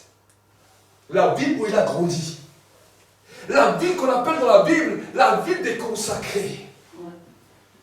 Il va là-bas, il prêche sur l'onction. Extraordinaire, le plus beau des messages. L'Esprit du Seigneur est sur moi. Il parle sur l'onction. Il dit, voici cette parole est accomplie. Les gens voulaient faire quoi? Ils voulaient le jeter du haut de la colline. Jésus n'est pas resté là. Oh, jetez-moi, je meurs pour mon Seigneur. Non, la Bible nous dit que Jésus s'est caché. Il est passé à côté d'eux, il est parti.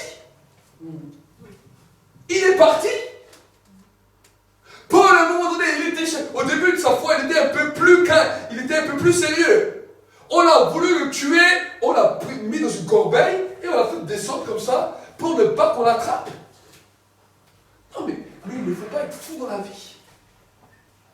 Oh, moi, je serais prêt à aller en prison. Arrêtez ce genre de prière. Moi, je suis prêt à aller en prison. Moi, je suis prêt à être tué. Alors, tout seul, va en prison tout seul, va te faire tuer tout seul. Moi, je ne suis pas un suicidaire. Je ne suis pas un suicidaire. Si Dieu me montre qu'il y a des dangers, je m'en fous. Je m'en fous de ce que les gens pensent.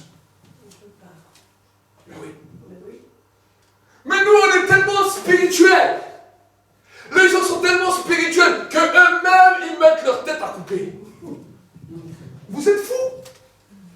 Et en plus, on enseigne ça aux gens. On est dans un pays libre, combien de prédicateurs j'ai entendu parler comme ça? Oh, regardez comme ils ont été, on les a tués, on les a sciés,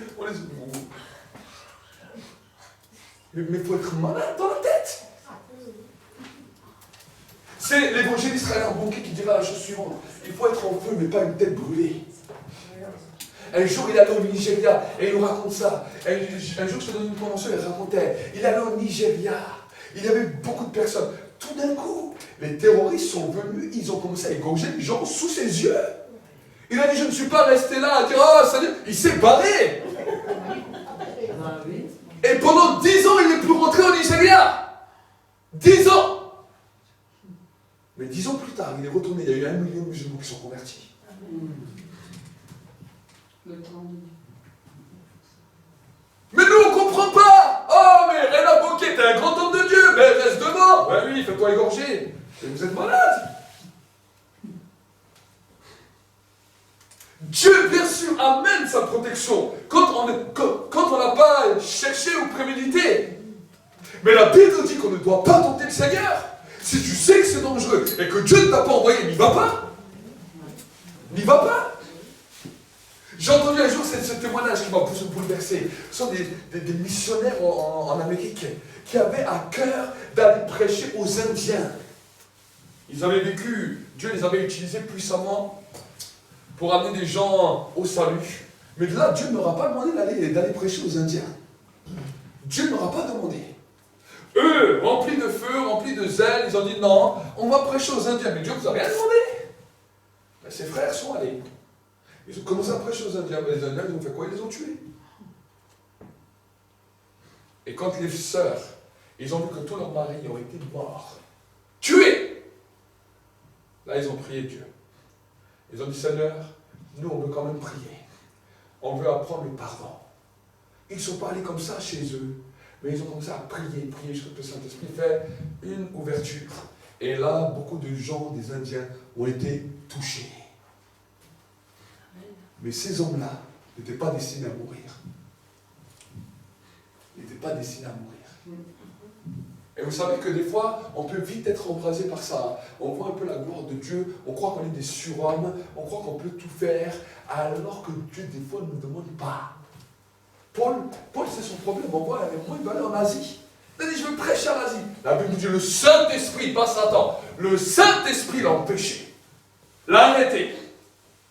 Paul, quand tu t'es converti, Dieu ne t'avait pas demandé de t'occuper du peuple juif.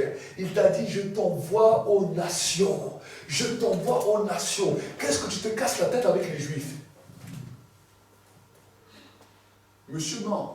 Ça voulait dire quoi? Jérusalem, tu l'oublies. C'est ce que ça voulait dire pour Paul.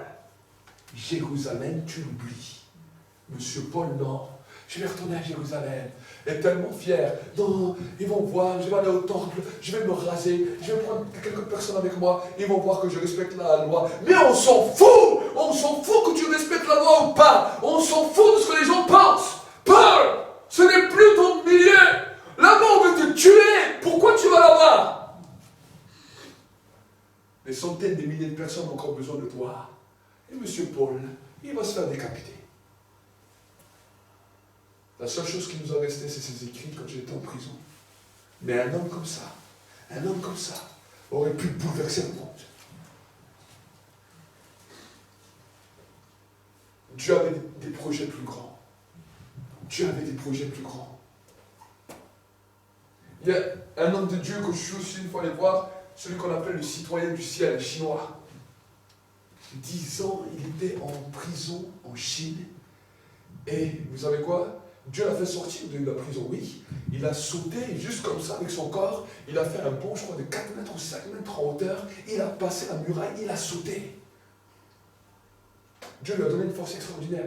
Mais Dieu ne lui a pas demandé de rester dans la prison et d'attendre, de montrer aux gens qu'il était un super sportif de saut en hauteur qui aurait pu gagner les Jeux Olympiques. Dieu n'attendait pas ça de lui. Il a fait quoi? Il a fait des papiers pour partir de ce pays. Il a fait même des faux papiers pour changer de pays au pays jusqu'à qu'il est allé en Allemagne. Parce que sa vie était en danger. Mais oui. Et ensuite, il a pu servir à des centaines de milliers de personnes. Mais nous, on est bloqués. Non, on va mourir. On va être persécutés. Mais alors, ils sont persécutés tout seuls. Jésus a dit, il y aura des persécutions qui vont se lever. Oui. Il a dit, mais vous n'aurez pas parcouru toutes les rues, toutes les villes et les villages de Jérusalem que je reviendrai.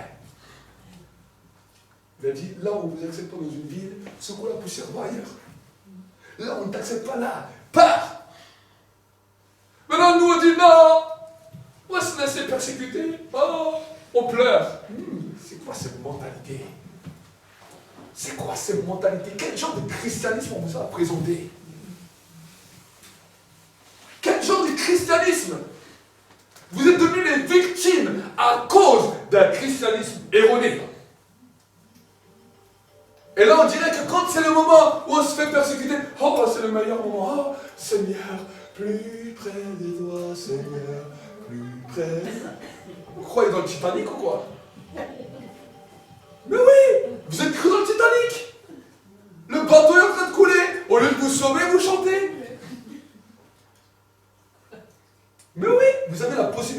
canot de sauvetage. Qu'est-ce qui vous empêche de vous barrer? Non, mais le canot tombe, c'est la volonté de Dieu. Arrêtez de marquer n'importe quoi. Est-ce que Dieu t'a dit, tu vas mourir comme ça? Non. En tout cas, Dieu m'a rien dit ça. Il ne m'a pas dit, tu vas mourir décapité, tu vas mourir en prison. Il ne m'a pas dit ça. Il m'a dit, je t'ai envoyé sur la terre pour régner. Il m'a dit, tu seras la tête et non la queue. Tu réussiras, tu prospéreras. Il ne m'a pas dit ça. Il m'a dit ça. C'est ce que la Bible me dit. Je suis venu afin que mes brebis aient la vie et qu'elles l'aient en abondance. Amen. Est-ce que c'est ça que Dieu veut pour nous? Non! Non! J'ai mon ami, l'apôtre Mahmoud Diaou, que j'ai fait souvent intervenir. En Algérie, on voulait le mettre en prison, c'était terminé pour lui. Il a fait quoi? Il est venu en Europe. Il est parti. Pourquoi? Ça sert à quoi? À quoi ça sert un homme de Dieu en prison? À quoi ça sert? Au Québec, le révérend Mukendi, on voulait l'enfermer 8 ans, de manière injuste. Un homme avec qui j'ai eu l'occasion déjà de parler. Maintenant, il est parti au Congo. Les gens, c'est pas digne d'un homme de Dieu. Pourquoi c'est pas digne? À quelle utilité un homme de Dieu qui a reçu l'onction va-t-il servir en prison? C'est un ambassadeur du royaume, on devrait tous être là pour courir de tels hommes.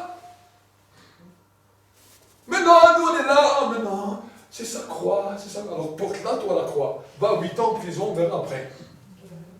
Porte la croix. C'est pas de cette croix que Jésus m'a demandé de porter. La croix que Jésus nous a demandé de porter, c'est la croix de l'obéissance. Amen. La croix de l'obéissance. Et si même on veut nous attraper, si même on veut nous mettre en prison, moi je vais prier, il y a un ange qui va venir, je ne vais pas dormir comme Pierre. Seigneur, fais-moi évader. Je vais faire pire que Jacques Mesquine, je vais me faire une évaluation spectaculaire. Oh, ils ne vont plus me trouver. Waouh! Les journaux, tout, waouh! Dès qu'on arrive, on veut l'attraper, il disparaît, comme Élie. Les gens voulaient venir l'attraper, Élie. Les soldats venaient l'attraper. Dès qu'ils arrivaient, soit le feu descendait et les consumait, soit ils disparaissaient. Il faut que notre vie, notre raisonnement, notre compréhension de l'évangile change. Change. Parce que j'aimerais vous dire que vous avez donné des droits au monde du ténèbre par des prédications erronées. Le sorcier dit, ah bon, vous voulez la persécution? Ah, vous voulez? Ben, on va vous donner. Et on n'a même pas remarqué qu'à cause de ces genres de prédications, beaucoup d'enfants de Dieu ont commencé à tomber malades, même à mourir. Alors qu'on ne les a pas encore tués, on ne les a pas mis en prison, mais on les a déjà enfermés spirituellement, à un tel point qu'ils commencent à devenir malades et tomber, bam, les uns derrière les autres. Et là, on se pose des questions, mais qu'est-ce qui se passe? Mais on a prié, ils ne sont pas guéris. Mais on vous raconte des bêtises. Vous êtes erronés. La mentalité, la base de l'évangile qu'on vous a posée est une mauvaise base. Voilà pourquoi l'apôtre Paul a beaucoup dira dans le livre de Galates, si on vous présente un autre évangile et un autre esprit, vous le recevez bien.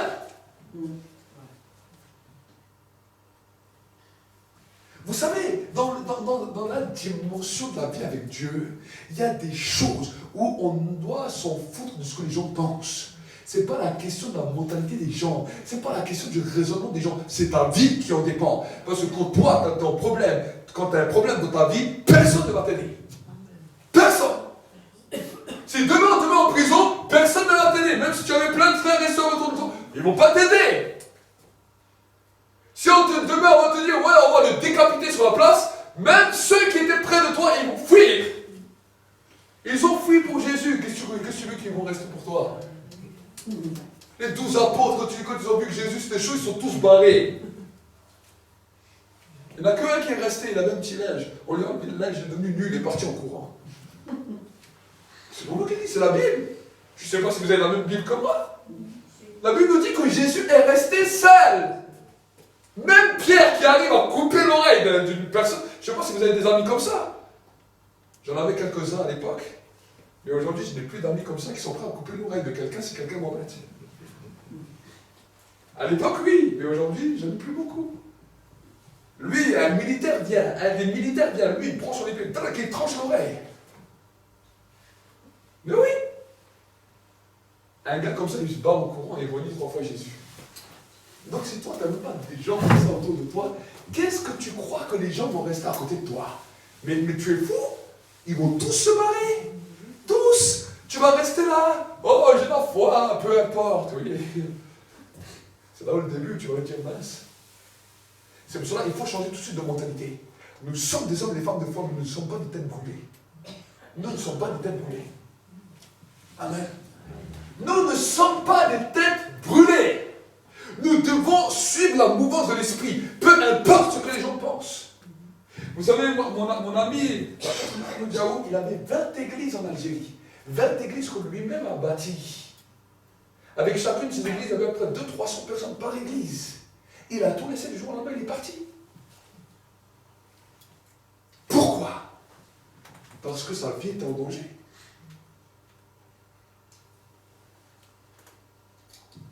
Nous ne sommes plus dans la dimension comme Paul, on va mourir. Non, non, non, non. Dieu ne lui a pas demandé ça. Lisez bien la Bible. Vous allez voir que l'Esprit disait aux gens avec insistance à Paul de ne pas aller à Jérusalem. L'Esprit poussait, l'Esprit pressait. Mais bien que lui, il a dit, c'est lui qui a dit, mais moi je suis prêt à mourir pour le Christ. Ok, dans le monde spirituel, il était condamné ce jour-là. Dans le monde spirituel, c'est ce jour-là que sa condamnation a été validée dans le monde des ténèbres. Parce que dans le monde des ténèbres, il y a un tribunal. Et si toi, tu leur donnes l'accord de te détruire, ce tribunal prend cet accord et dit, voici, c'est de sa propre bouche qu'il a décrété ça. Plus personne ne peut rien faire pour vous, ni même les anges de Dieu, ni même Dieu lui-même, parce que c'est ta propre bouche qui t'a voué à l'échec. Voilà pourquoi arrête de parler mal sur toi. Voilà pourquoi arrête d'avoir des sales langages, des sales paroles sur toi. Je peux peut-être sembler être dur pour vous, mais beaucoup des paroles que vous avez dites, ça a été validé dans le monde des ténèbres, dans le tribunal des ténèbres, et là, ça a été votre propre condamnation. C'est fort, et c'est terrible, parce que combien de problèmes vous passez à cause des paroles? Oh, je suis pauvre. Moi, j'ai toujours dit à mon épouse, je ne suis pas pauvre. Même quand je touchais que 800 €, quand on était 3 ou 4, j'avais pas grand-chose. J'ai dit, jamais je vais dire que je suis pauvre. Jamais je vais dire que je manque d'argent. Parce que moi, mon Dieu est plus riche que ma pensée, que mon raisonnement. Je dis, ce n'est pas l'argent qui m'amène les choses. Dieu a la capacité de me bénir au-delà, bien au-delà de tout ce que je peux penser. Oui, mon épouse, j'ai toujours pas parlé comme ça. À un moment donné, je n'avais pas beaucoup d'habits. J'avais quelques beaux habits, mais pas beaucoup d'habits. Et j'ai dit à mon épouse, je vais avoir un jour beaucoup d'habits. J'ai dit ça à mon épouse. Croyez-moi, j'ai reçu beaucoup d'habits. J'ai reçu pour 6 000 € que d'habits, où je suis habillé pour 10 ans. Et ce n'est pas une personne qui est venue qui m'a offert ça. C'est Dieu lui-même qui est venu, qui m'a donné ça. Tout, on balaye tout. C'est ça qu'on appelle la foi. On a un Dieu qui dépasse les situations, qui dépasse les circonstances. On a un Dieu qui peut tout bouleverser. Mais nous, on a des mentalités minutieuses. Oh non, oh non, oh non. J'ai toujours refusé ce genre de mentalité. Parce que Dieu vous appelle à l'excellence. Dieu vous appelle à l'excellence. Mais vos paroles sont terribles. L'inflation de la vie. Oh, si on parle de l'inflation de la vie, on va parler avec les païens. C'est terrible. Mais quand vous parlez avec les chrétiens, oh frère, c'est dur la vie. Oh, tout va augmenter. Oh. Et ça va aller pire en pire. Et nos enfants, comment ils vont faire? Ferme ta bouche. Ferme ta bouche. L'inflation de la vie, c'est l'inflation de la vie. Mais nous, on n'est pas liés à l'inflation de la vie. Nous, on est là pour changer la vie. On a reçu des paroles de vie. Vous savez, il y a quelque chose que j'aimerais vous dire. Le jour où Jésus a été ressuscité, qu'il est monté au ciel et que le Saint-Esprit a été libéré sur l'Église, Dieu a commencé à prendre du repos. Dieu ne parle plus. Il parle à nous, par le Saint-Esprit. il nous donne juste les directions. Mais Dieu ne parle pas pour changer le monde. Les gens disent, oh non, Dieu va changer le monde. Oh, Dieu va changer le monde. Oh, Dieu ne parle pas pour changer le monde. Dieu a donné sa parole et elle a donné son autorité à l'Église. Tout ce que vous direz sur la terre sera lié dans le ciel. Si vous racontez des conneries, tant pis pour vous. C'est vous qui allez subir. Ah, ça change. Ça veut dire que tu es responsable de ce qui se passe sur la terre. Tu es responsable de ce qui se passe sur la terre, dans ton environnement. C'est tes paroles qui déclenchent ça. J'ai aimé l'apôtre Christian, il a dit quelque chose. Il a dit oui, j'avais le Saint-Esprit, et à un moment donné, je restais quand même colérique. Il nous a expliqué ce week-end. Il a dit je restais colérique, et pourtant j'étais rempli du Saint-Esprit. Mais quelque chose de terrible se passait, c'est que partout où j'allais, les gens se mettaient en colère et ils se fâchaient. Et je ne comprenais pas pourquoi. Il a dit jusqu'au jour où il est allé dans la présence de Dieu, et le Saint-Esprit a dit, mais oui, ce que toi-même tu véhicules à l'intérieur de toi, c'est ce que tu vas donner autour de toi. Et là, il a accepté que le Saint-Esprit change ces choses dans sa vie pour que l'atmosphère autour de lui change. Mais nous, des fois, on est comme ça. On ne comprend pas les choses. Peut-être tout le monde n'est pas colérique. Mais des fois, on est plaintif, on est pleureur. Oh, c'est dur. Oh, vous savez, c'est tellement dur ce mois-ci. Oh, il me reste 50 €. Oh, il me reste 100 €. On pleure, on pleure, on pleure. Je ne sais pas comment je vais faire. C'est ça ta foi. Et 10 minutes après, tu es oh là, comme au socolo, ah, je sens que Dieu fait quelque chose. Ah, le gars. C'est contradictoire ce que tu fais. C'est contradictoire. Soit tu déclares des paroles en l'ordre, mais que tu continues sur la foi, soit tais-toi. Et change de mentalité. Change de mentalité. Accepte de prendre la Bible et c'est-à-dire je vais changer de mentalité. Je vais arrêter de me plaindre. Je vais arrêter de me montrer malheureux aux gens. Je vais arrêter de me montrer le moins que rien aux gens. Je vais marcher la tête haute. Je suis un fils du roi des rois. C'est la première fois que j'ai compris ça, j'étais au début de ma foi, j'avais juste 2-3 jogging. Je vivais à l'église, à Brunstadt. J'avais pas grand-chose, mais je dis, je suis un fils du roi des rois. Et j'arrivais le dimanche, ils étaient tous bien habillés, tous bien savés. Moi, je venais avec mon petit jogging, j'avais comme ma petite casquette, ma petite boucle d'oreille. Je dis, je suis le fils du roi des rois. Et je m'asseyais comme ça, tout le monde me regardait, parce que j'avais pas le look qu'ils convoyaient. Et au bout d'un moment, j'ai dit, purée, j'ai même pas de chaussures, j'ai même pas de costard pour venir le dimanche. Et j'ai dit à Dieu, mon Seigneur, je suis le fils du roi des rois. Je vais venir avec un beau costume. Je ne sais pas où, mais je vais en avoir un. Et un dimanche, j'arrive à l'église, je me souviendrai toujours. J'arrive à l'église, tout fier avec mon jogging. Il y avait en plus écrit Marseille dessus. J'arrive à l'église comme cela. Un frère il me dit, oh, tu tombes bien. J'ai dit, quoi, qu'est-ce qui se passe? Il me dit, j'ai grossi, j'ai pris du poids. Qu'est-ce que moi je peux en faire quand tu as pris du poids? Il me dit, j'ai un costard qui ne me va plus parce que j'ai pris du poids. Il est tout beau, tout neuf, tout gris. Avec les, je ne sais même plus s'il y avait des chaussures. Il m'a dit, je ne savais pas qu'il donnait, je l'ai bien préparé sur un cintre. Le Seigneur m'a dit de l'amener ici, je ne savais pas. Mais comme je vois ta taille, il a à peu près la même taille, viens voir. Je suis arrivé, c'était un costume taillé sur mesure. Un costume taillé sur mesure. J'ai dit, ça c'est mon cadeau. Le dimanche d'après, je suis venu avec le costume. Et j'étais fier. Je dis, waouh, pourquoi je vous dis cela? Mais si j'aurais pas changé ma mentalité avant. J'ai dit, oh Seigneur, je fais beaucoup de jogging, tout le monde me regarde bizarre. Quand j'arrive à l'église, je ne sais pas, vous, qu'est-ce que ça vous fait, parce que vous n'êtes pas habitué trop du jogging. Mais venir débarquer en jogging dans l'église quand tout le monde est bien sapé, moi je m'en foutais, mais les gens me regardent. Les gens me regardent. Ils me regardent. Voilà, à la limite, je m'en fous du regard des gens. Même si je viens en short, même en claquette, ça ne me plaît pas, c'est le même prix. Mais les gens regardaient. Mais moi, c'est pas parce que les gens regardaient, c'est parce que moi j'ai dit, bon, moi aussi je voudrais être bien habillé. J'ai dit, c'est pas grave. Je suis le roi des rois, je viens comme ça, je suis fier. Je change ma mentalité. Mais si dans ma mentalité, je dis, je me suis mis au fond, je dis, non, tu vois, ils sont bien habillés, et moi ils ne vont pas me regarder, oh, je suis rejeté d'eux, oh. Jamais de la vie j'aurais mis mon costard et je serais resté avec mon jogging. Aujourd'hui, il aurait plein de trous et j'aurais encore plus honte qu'autre chose. Je vais vous changer de mentalité. Vous allez arriver bientôt dans l'année 2022. L'année 2022. Vous avez eu des mentalités qui vous ont détruit jusqu'à aujourd'hui. Des mentalités qui vous ont rendu malade jusqu'à aujourd'hui. Des mentalités qui vous ont rendu dépressif jusqu'à aujourd'hui. Je ne comprends pas, moi, qu'on peut être chrétien, rempli du Saint-Esprit, dépressif. Je ne comprends pas ça. Si tu es rempli du Saint-Esprit, tu peux être dépressif. Le Saint-Esprit n'est pas dépressif. Il peut te remplir de pression, mais pas de dépression. Eh oui. Si tu es dépressif, c'est un fait.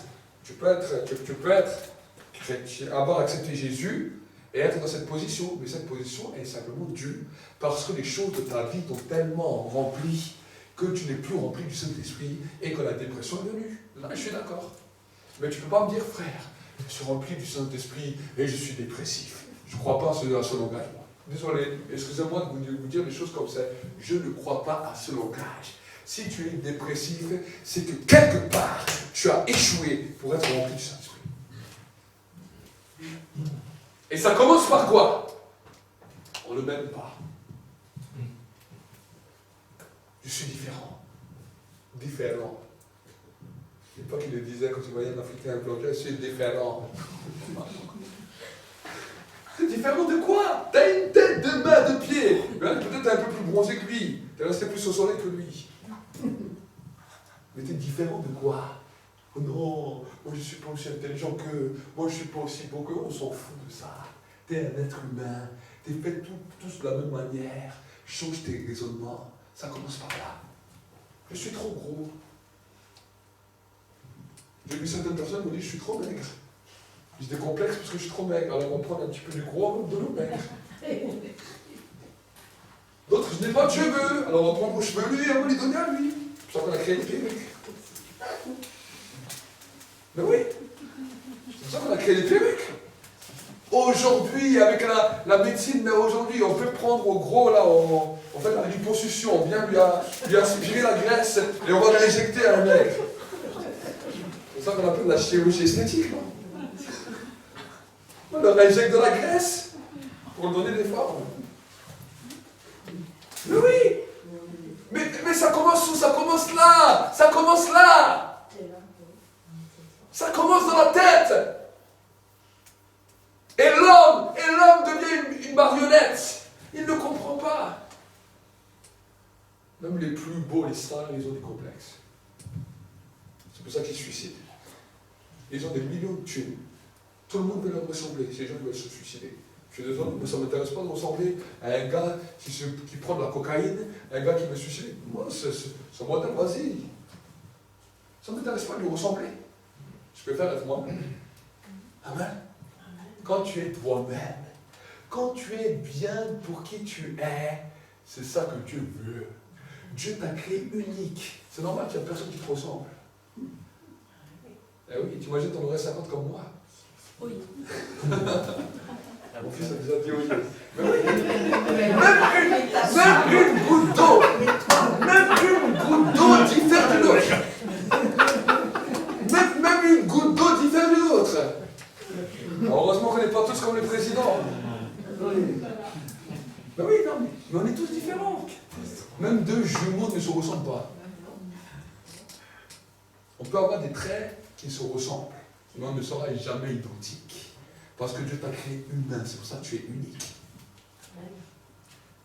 Donc, où est la valeur, où est la valeur que Dieu a mis en toi? Ce que Dieu veut voir, c'est la valeur qu'il a mis dans chaque personne. Il a mis une unité de valeur en toi, mais toi tu dévalorises cette valeur. Jésus l'a dit, à un homme on lui a donné 5 talents, à un homme on lui a donné 3, à un homme on lui a donné 2, à un homme on lui a donné 1. Celui qui avait 5 talents, il a valorisé, il m'a ramené 5 autres. Celui qui en avait 3, il a valorisé, il a ramené 3 autres. Et curieusement, c'est toujours celui qui a le moins qui fait le moins. Ça ne change pas. Celui qui avait un talent, au lieu de valoriser son talent, il l'a enterré.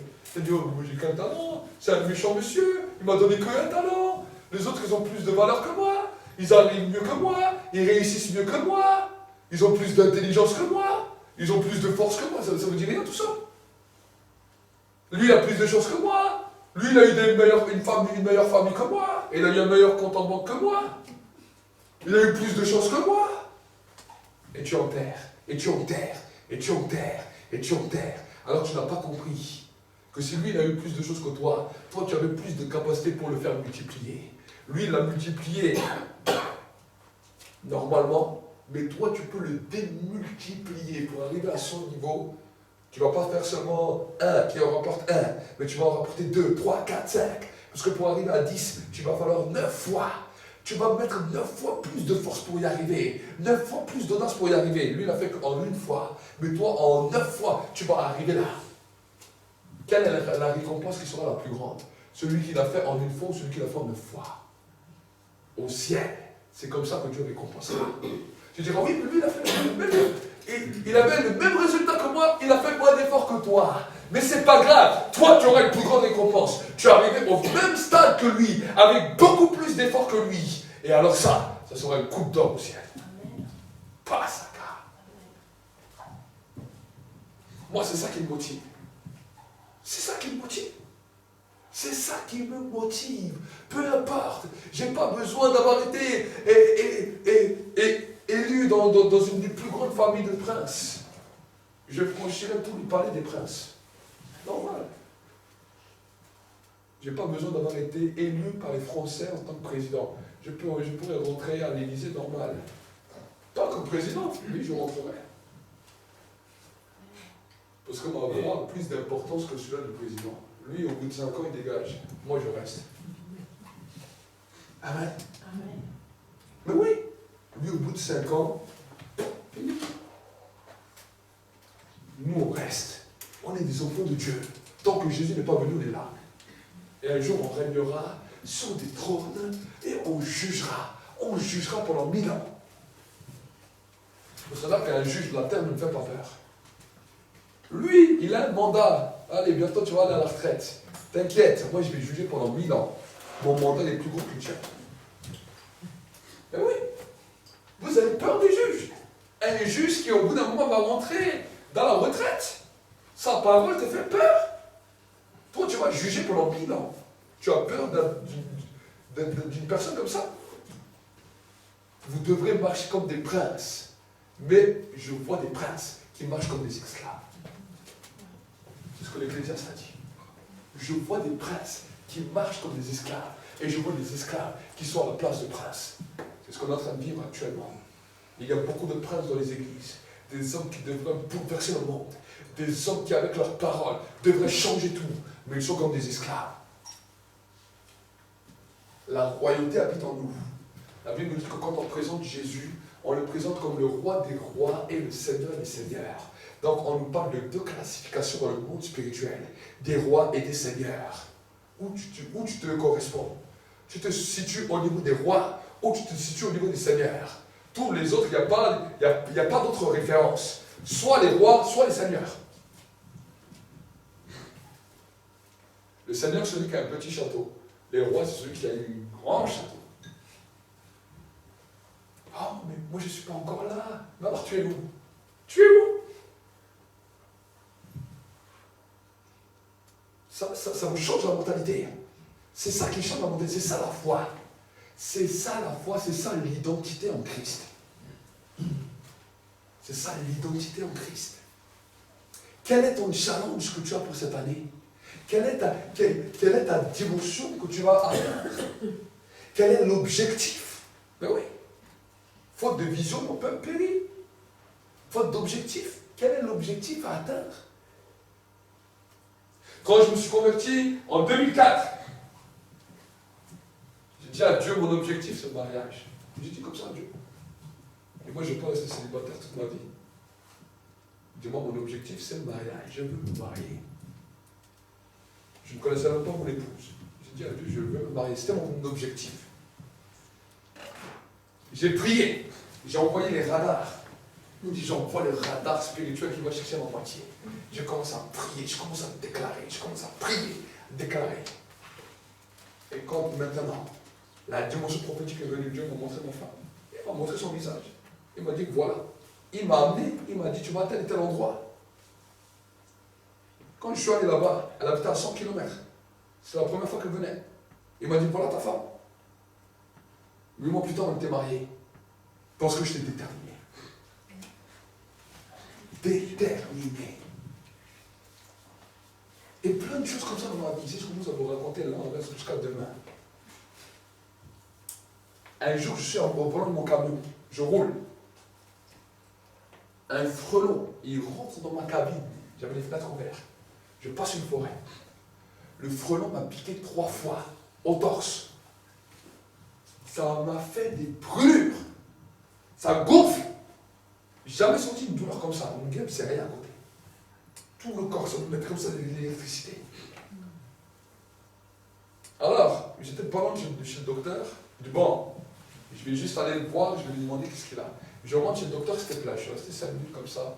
Je dis bon, si je dois attendre tous ces gens-là, je suis allé aux toilettes. Quand je suis allé aux toilettes, ça gonflait, ça brûlait de partout. J'ai dit, j'ai soufflé maintenant. J'ai dit, je parle maintenant à toutes ces brûlures, au poison qui est venu dans mon corps. Je détruis son autorité. J'ai prié, j'ai pris l'autorité. Tout d'un coup, ça a dégonflé. Ça s'est calmé, je suis parti du docteur.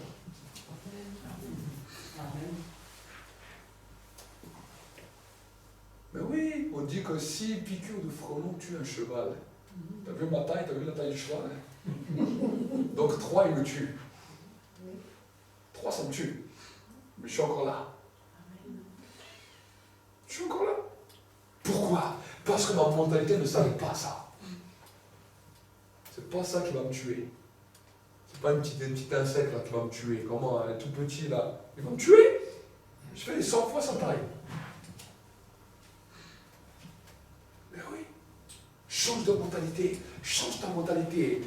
Prie au nom, oui. Mais rentre dans une nouvelle mentalité. Parle un langage différent. Mon désir, c'est de voir des croyants. Que quand je parle avec eux, je suis content de parler avec eux. Parce que leur langage me fait du bien. Non, en tant que responsable d'église, vous parlez avec les fidèles, leur langage, il vous détruit. Ah, tu es sorti de là-bas, tu dis, mais pourquoi? Je vais m'asseoir, je vais regarder un film, moi, avec lui, je vais rigoler. Dis cela, moi, ils m'ont découragé. Mais oui! Ça se voit que vous n'avez pas beaucoup parlé avec les croyants. Quand je les prends en entretien, vous les voyez chanter à l'église, oh, alléluia, gloire à Dieu. Je les regarde des fois, je dis, waouh, c'est extraordinaire. Je dis, un peuple de foi, oh Dieu, tu les vois tous, waouh. Ils peuvent applaudir pendant la prédication, waouh. Je les prends en entretien, t'as envie de fuir. Mais pourquoi ceci? Pourquoi je dis ça? Vous croyez que je suis Dieu? Je peux vous donner bien sûr des paroles, mais et pourquoi ça? Et pourquoi ça? Et pourquoi ça? J'ai jamais entendu autant de pourquoi. Et je vais mettre une vidéo, je vais mettre une chanson, mais parce que. Je dis attendez, écoute ce que j'ai à te dire, mais parce que. Ah oui. Et après vous croyez que l'onction va agir comme ça.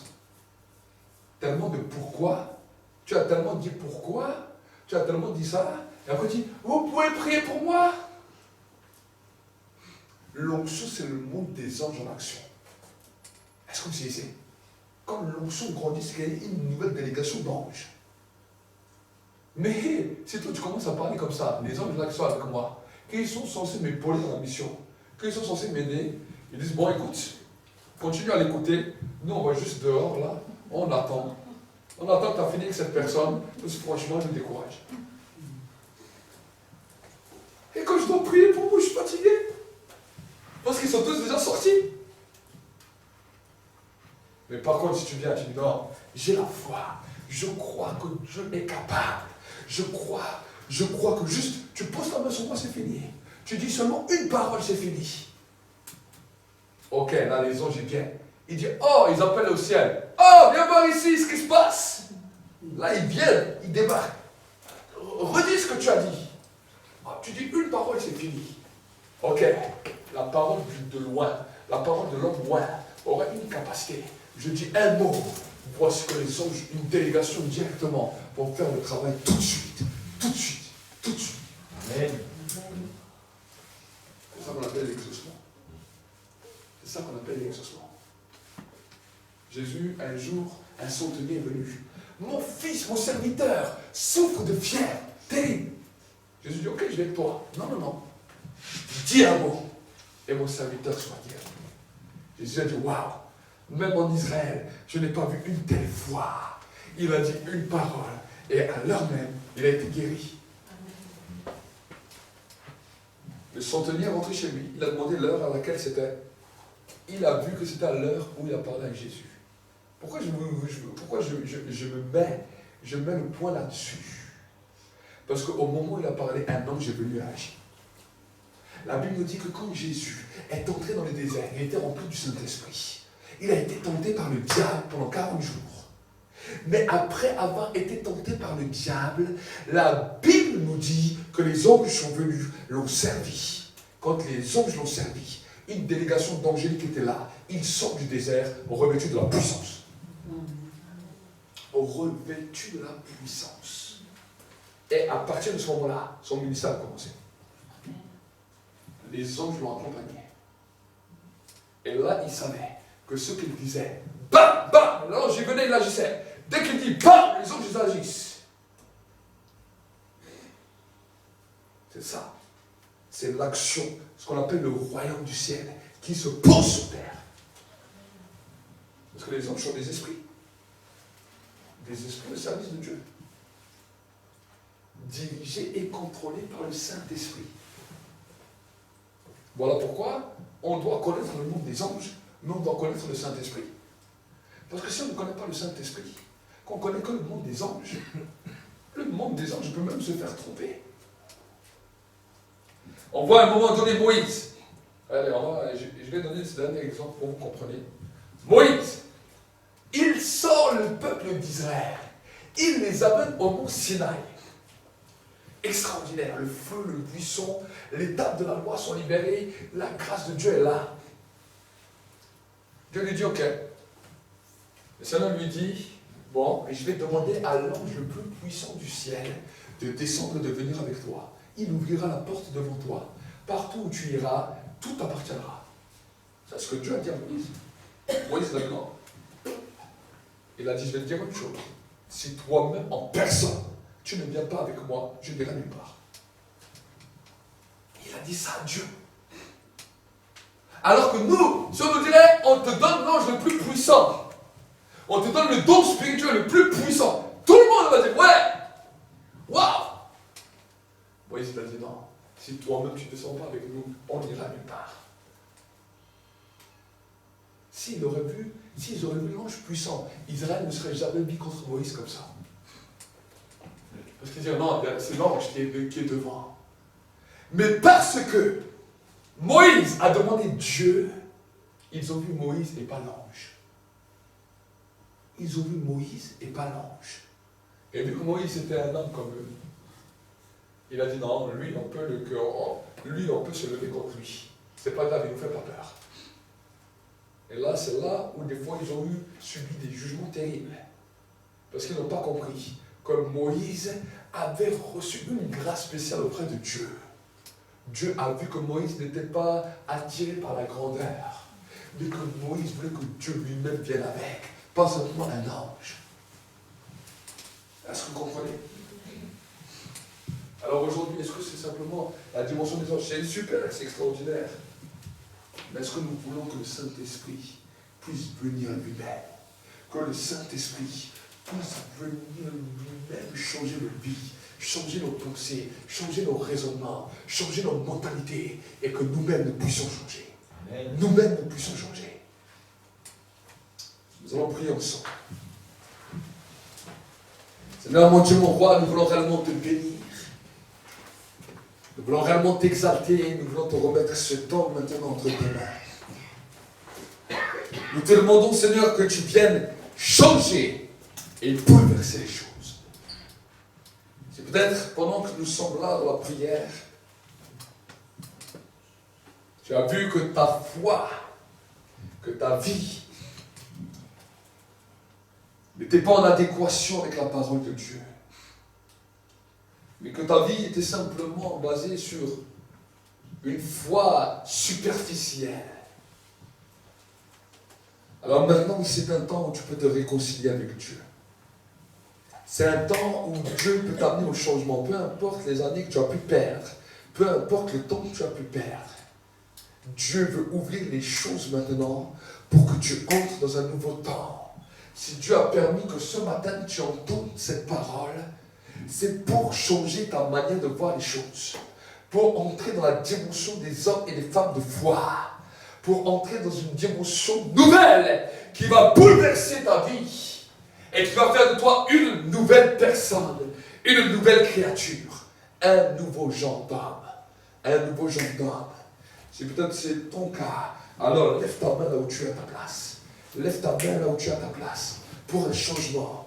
Lève ta main là où tu es à ta place pour un changement. Et commence à reconnaître devant Dieu. Commence à le reconnaître devant Dieu. À prier, à prier, à prier, à prier. Commence à prier, à demander à Dieu pardon pour la dimension de la foi que tu avais. Et fais un acte prophétique où tu te lèves à ta place.